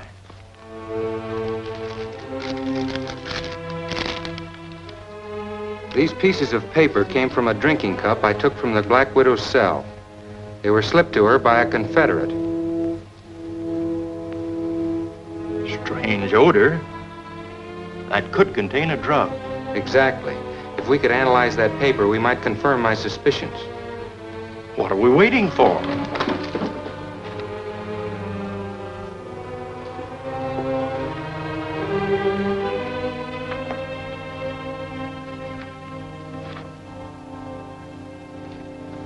This is it. Carbovinicol, a rare drug used in experimental medicine to induce a cataleptic state, developed by Dr. Z.V. Jaffa in 1942. That cinches it. The Black Widow's still alive. This Dr. Jaffa, do you know anything about him? Yes, he was a brilliant organic chemist. During the war, he was convicted of illegal sale of hypnotic drug. While awaiting an appeal in the federal jail, he died suddenly of a heart attack. Heart attack? Heart failure? Strange coincidence. It's just a hunch, but I'm going to check with the authorities on this Jaffa character. See you later. Good luck. All right, Sherlock. So you've got a lead to someone who might know something about a Dr. Joshua that Weston told you about. The name is Jaffa. That's what I said. Well, anyway, he was the cellmate of a man named Fillmore Hagan, who now owns the Classic Bookshop.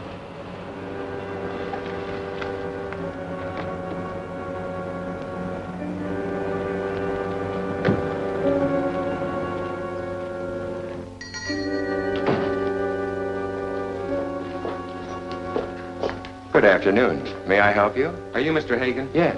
This is Miss Winters of the Clarion. Well, how do you do? How do you do? I'm Stephen Colt. The writer? That's right. Oh, I read many of your books, Mr. Colt. And pretty good. Thanks. Were you looking for something special? Yes, some confidential information. I'm doing some investigating on a Dr. Jaffa. He was your roommate for a while. You remember he died of heart attack? Yes, I remember. But there isn't much I can tell you. You see, I never saw him before or after my detention. Well, it's my belief that Dr. Jaffa is still alive, and I think I can prove it with your help. My help?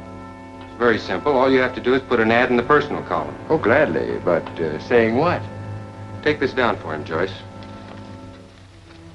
To ZVJ, amazing prison disclosure, secret of living death manuscript for sale.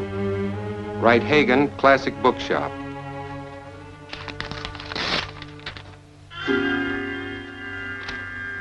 But I don't understand. Merely a device that may smoke out Dr. Jaffa. Oh, I see. Put it in all the local papers and call me if an answer comes through. Surely. Thank you very much. You're welcome. Goodbye. Goodbye.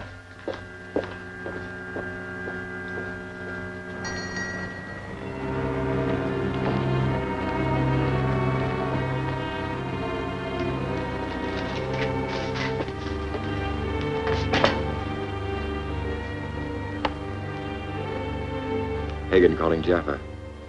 Hagan calling Jaffa. Hagan calling Jaffa. Jaffa speaking. Go ahead. Steve Colt was just here. Colt? What did he want? He suspects you're alive. He wants me to put an ad in the papers to see whether you'll bite. Hagan, I want you to come over here at once. Okay.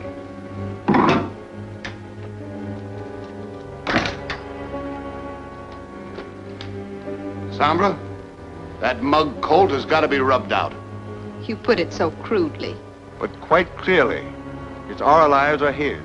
Steve Colt is the one person standing in the way of our getting the atomic rocket. And like you said, without it, Hitomu can't work out his plans to become #1 man of the world. An astute observation, Ward. But before we can take action, everything must first be arranged with Hagen. Afternoon, Cole. Hello, Hagen. Miss Winter. Pretty quick answer. Yes, I have it here at my desk. And only 2 days after I placed the ad. Understands your offer and will be pleased to talk business with you. 34 Chestnut Lane today at 3. ZVJ. That's Jaffa, all right. Oh, it worked. Thank you very much. You're welcome. I'll let you know how it comes out. Fine. Goodbye. Goodbye.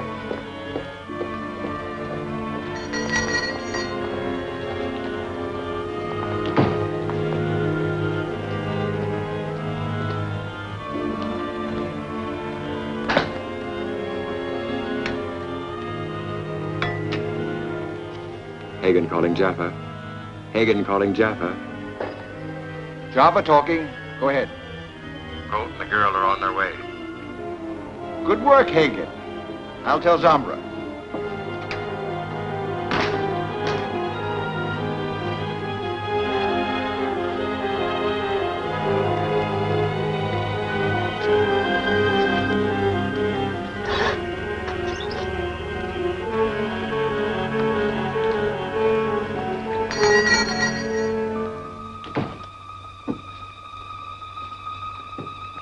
Sorry to bother you, but Miss Winters picked up the wrong book. Oh. Well, here it is. This book might interest you.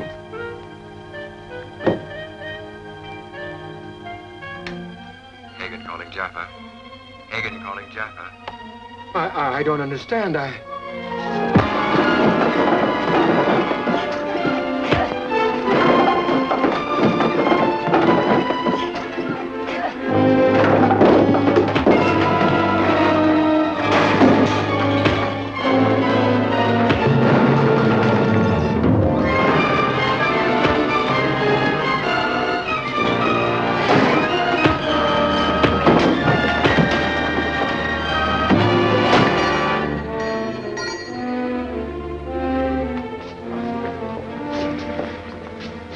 Hagen down to headquarters.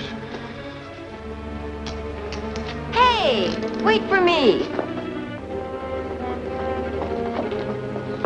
Hey, what made you suspect that guy? You remember the first time I talked to him, he said he never saw Jaffa before or after he got out of jail? So? How could he see him after he got out if he supposedly died in jail? Now, why didn't I think of that? You'll get your chance. Right now, we've got a date at 34 Chestnut Lane.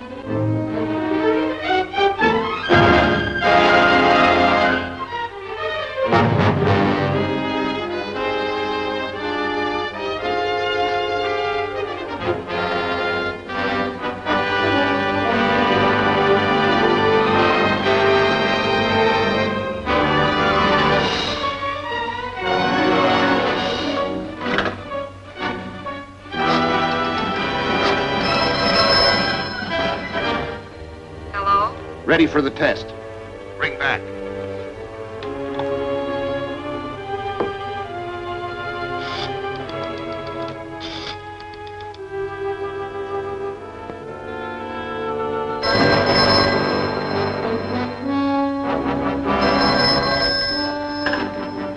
It works.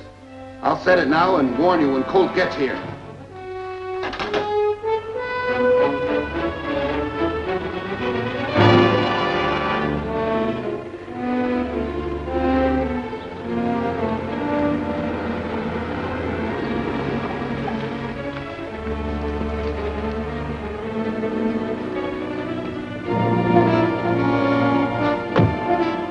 I'll case the house first. You keep your bright eyes open back here. If it looks like there might be trouble, just blow the horn. All right, but I don't like it. Good luck.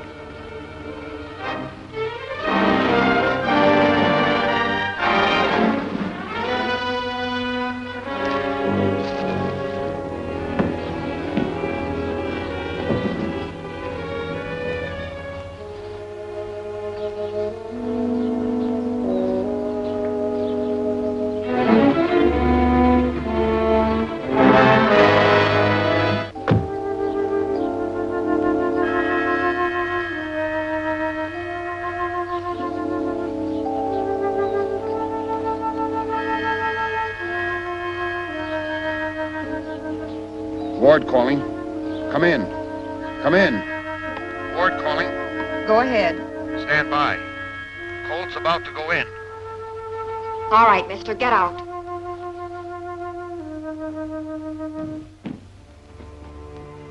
And get him up.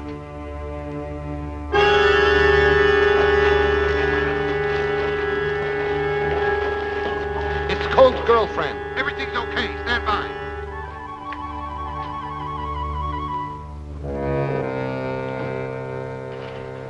Okay. He's in the house.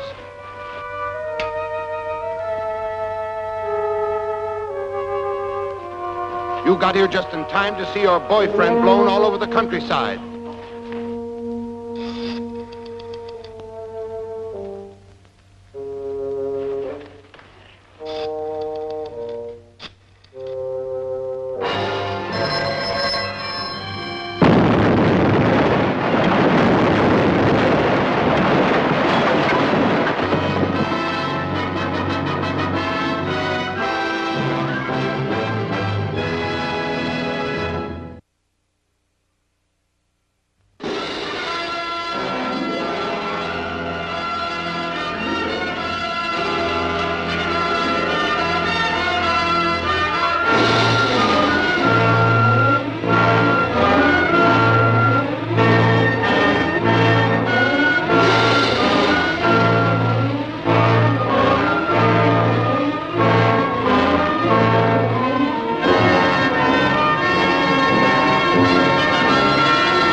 It's Colt's girlfriend.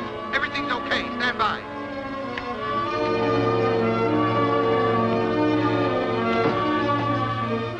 Okay. He's in the house.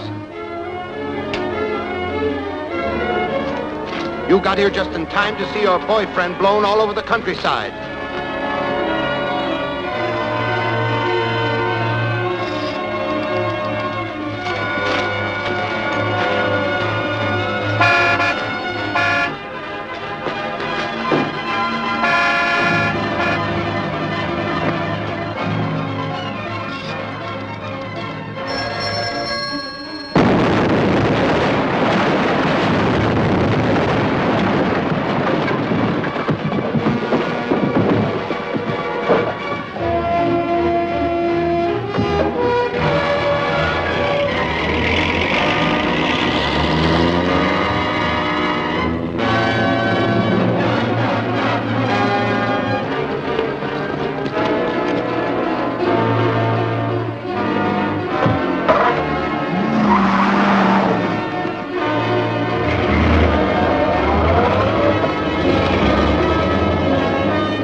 Sombra. Ward calling. What is it, Ward? Colt got away. That newspaper girl tipped him off. I got her, though. She's with me here in the car. Bring it to me. Right. Quickly, Jaffa. Get me the wig and mask of Joyce Winters.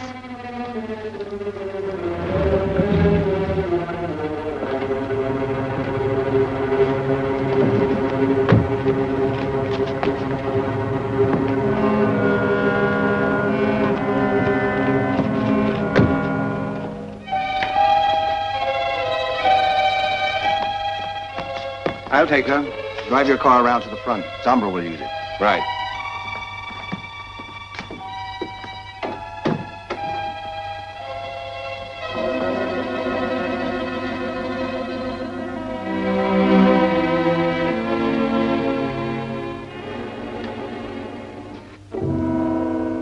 Your reaction is gratifying, Miss Winters. It is necessary for me to assume your personality. You have Mr. Colt's confidence. You underestimate Steve Colt. You can't fool him. No, you shall see. That's a very pretty suit you're wearing, Miss Winters. It won't take me a minute to slip it on. Bring her here, Jaffer.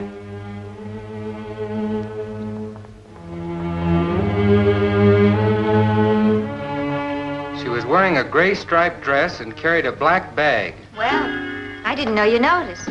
Joyce! Never mind, here she is now. Am I glad to see you? I'm not exactly crying either. Here's one for your next book, Sherlock. You know how Ward got away? No. He changed the color of his car. He what? No fooling. How could he? Don't ask me, I'm just a reporter. When I blew the horn to warn you, Ward hit me on the back of the head. But hard.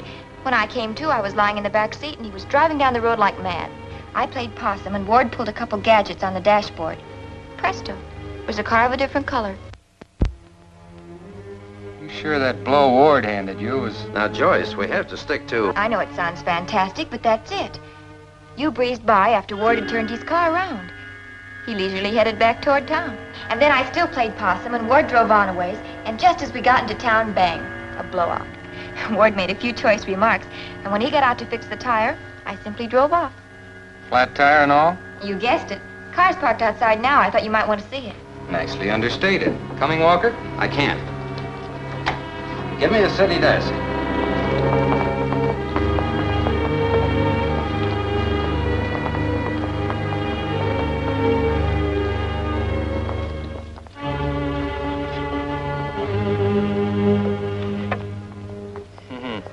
Sort of a chalk-like substance. Mighty clever.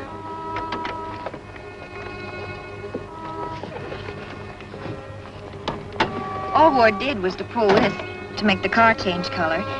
And this worked the radio when he talked to the Black Widow, and she told him... Wait a minute. You mean he talked to the Black Widow over the radio? Why, yes. He told her you got away. She answered, of course. Of course. She told him to come on in, wherever that is, and to bring me along. Maybe we've got something here. Turn that thing on. There it is. But I can't understand where Ward is. The Black Widow told him to bring the girl here, and I need him. What's up? Can I handle it? Well, you'll have to. Where are you now?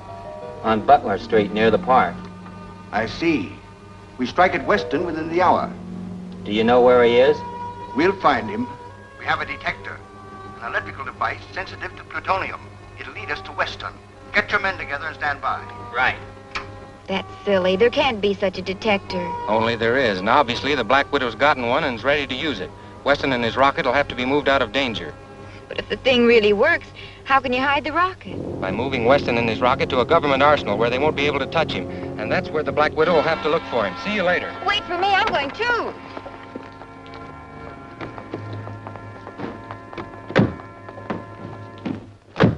You're not leaving me this time, Steve Colt, after what I've been through.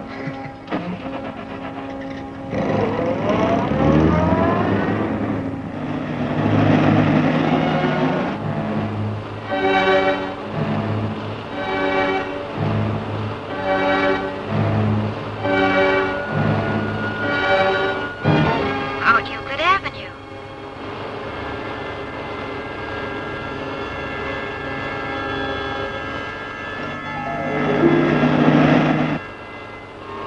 where you'd hid Weston. Well, you'll soon know. We're turning right on Maine. It's like a treasure hunt.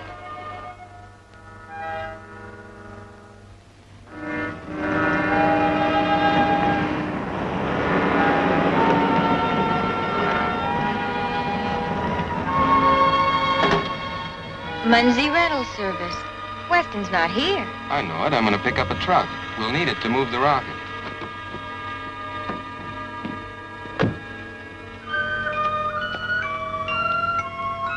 You heard, Jaffa. Yes, Madam Sombra. The fact that he needs a truck may well mean the rocket is completed.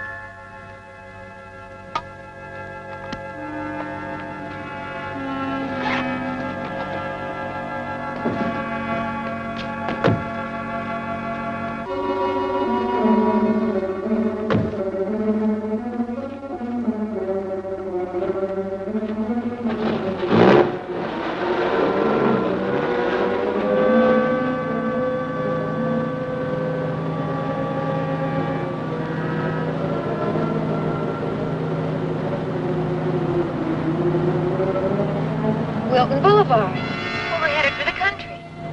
Right.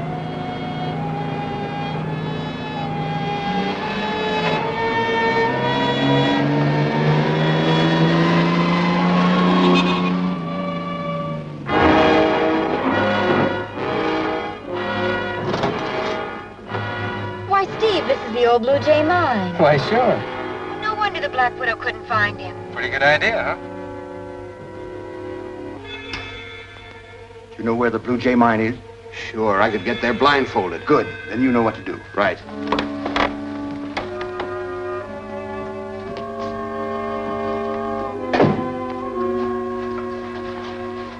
Oh, Steve, Joy. Hello, Dr. Weston. Well, I didn't expect you until tomorrow. Well, I'll explain later, but we have to move the rocket now. Is it ready to go? All except the tail assembly. It isn't packed yet. Well, hurry with it. I'll load the truck while you're finishing.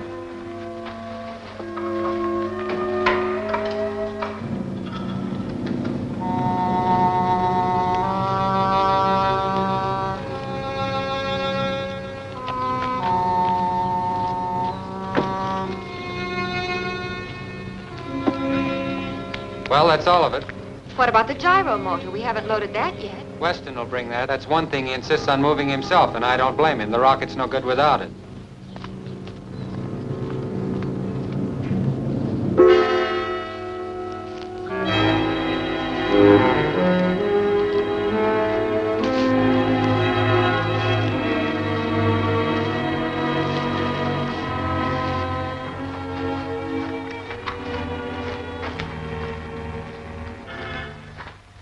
I'll be glad to get out of here. It has been rather confining. You'll get used to it. Tie him up.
I'll be glad to get out of here.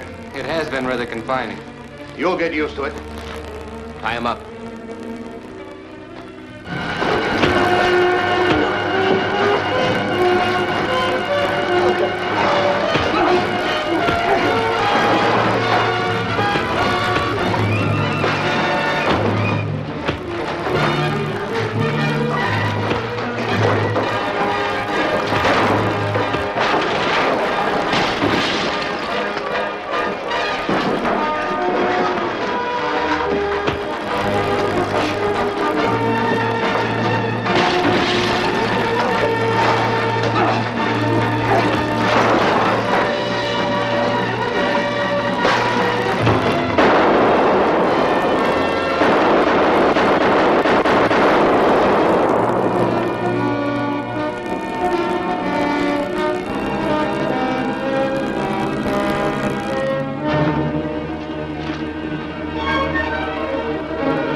Perfectly.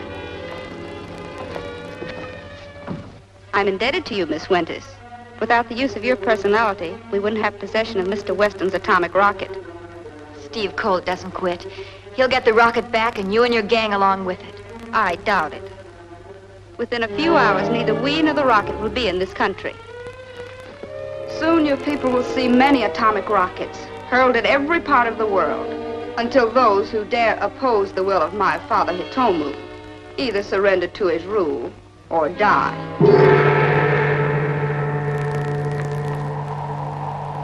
Keep your eyes open, sister. You're now going to see the next #1 guy of the world.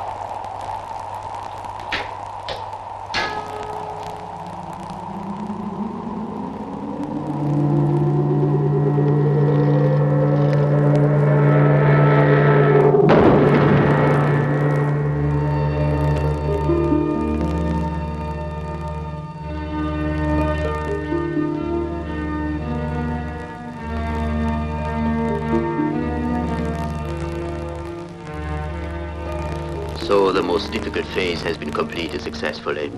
Yes, illustrious father. I have arranged to fly the atomic rocket across the ocean by plane this afternoon. Good. All parts are in perfect condition.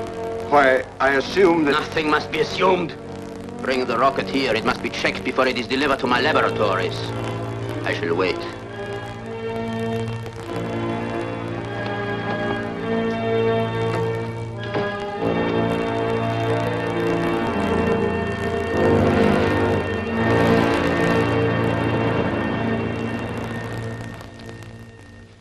There's no question about it. It was the Black Widow.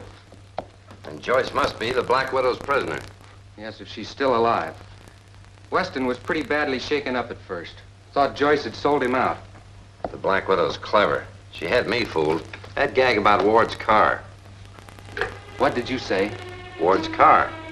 That's it. We've got it, man. What do you mean? Ward's car. There's a two-way radio in that car tuned to the same wavelength as the radio at the Black Widow's hideout. I know, but... We'll try to spot that hideout through radio triangulation. Let's take a look at this map.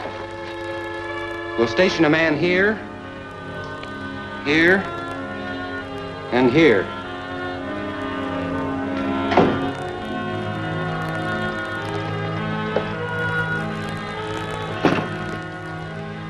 That's all of them. Open the boxes. Don't stand there staring. Open them.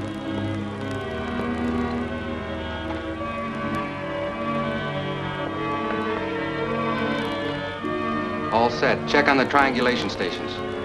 All set here. Report. Ready, 1. Ready, 2. Ready, 3. All set, Steve. Go ahead. Now. Now. Jaffa. Calling Dr. Jaffa. Answer, Dr. Jaffa. Stephen Colt! Steve, this is Joyce.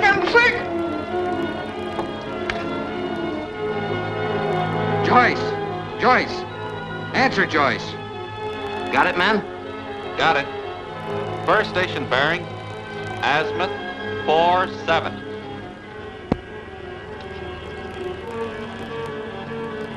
Second station bearing, Azimuth 102. Third station bearing. Azimuth 268.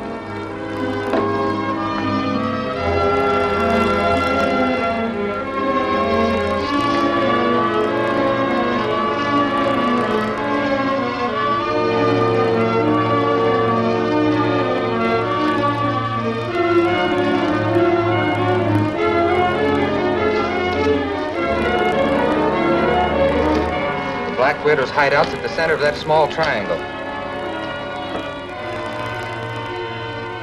It's about 150 feet north of that corner. Have the police surround the area. I'll meet them there. Right. Here you are. Here's your card. Send 25 cents and get a beautiful picture. A beautiful picture. Yes, sir. All right. Here's your card.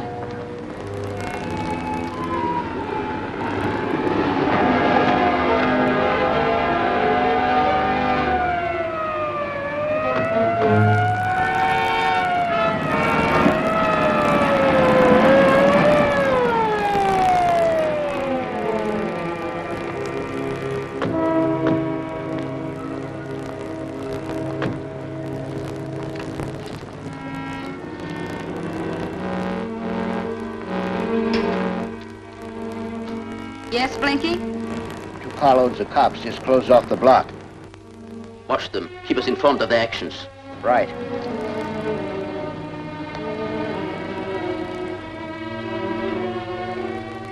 Is the rocket complete?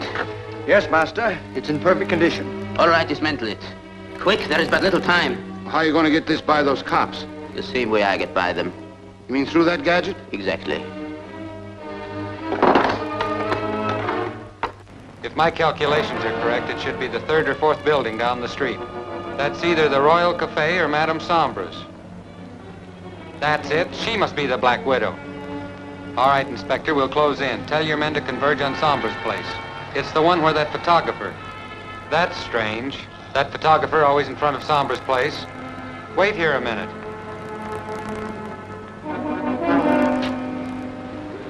Colt's heading this way. We need another 10 minutes, Sombra. You must delay Colt.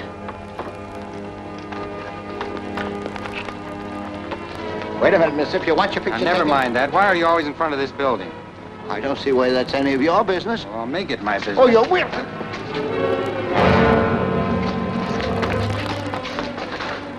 Uh-huh.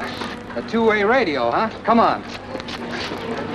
Just as I thought. He's the Black Widow's lookout man. Not so good.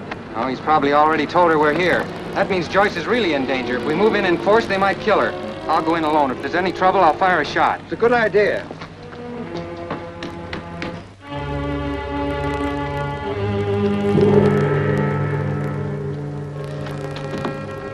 How do you do, Mr. Colt? Where's Joyce Winters? Won't you sit down?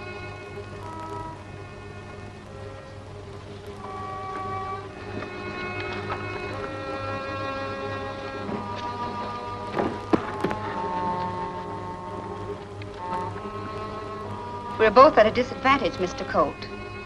You have me, but I have Joyce Winters. Perhaps we can make an exchange. Meaning what? My freedom for her life. You know, I could fire this gun and call in the police. No, Mr. Colt. It wouldn't work. The rooms are soundproof. Joyce Winters would be dead before anyone could reach her. Cigarette? No, thanks. It is a delicate situation, Mr. Colt.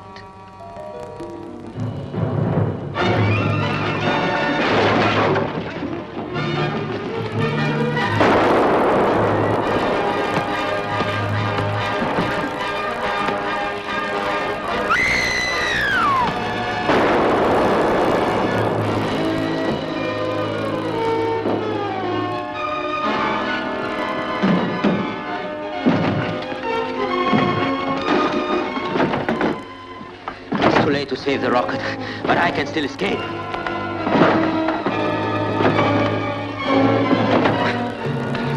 You're not gonna leave me here. We can't both go. Only one can be transported at a time. Very well. Then send me first.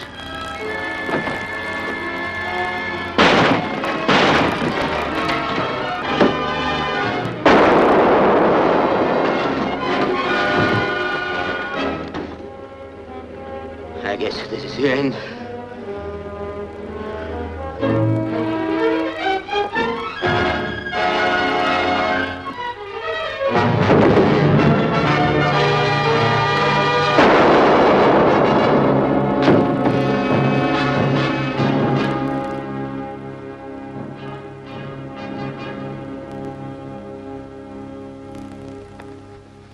Oh, Steve, you were wonderful.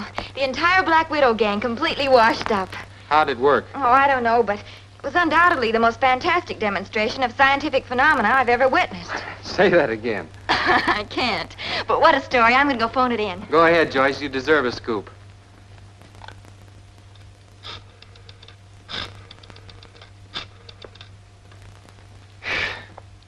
I'm glad it's over. I've had enough excitement to last me the rest of my life. Now I'm going to relax for a month and then write a book about... Hello, Mr. Walker. This is Joyce Winters, your star reporter calling. Well, I'm fine. What? In Miami? Swell, get my reservation. Right away. Where are you going? To Florida. Hitler's reported hiding in the Everglades, and I'm going to cover it. Hey! Wait for me! I'm coming too!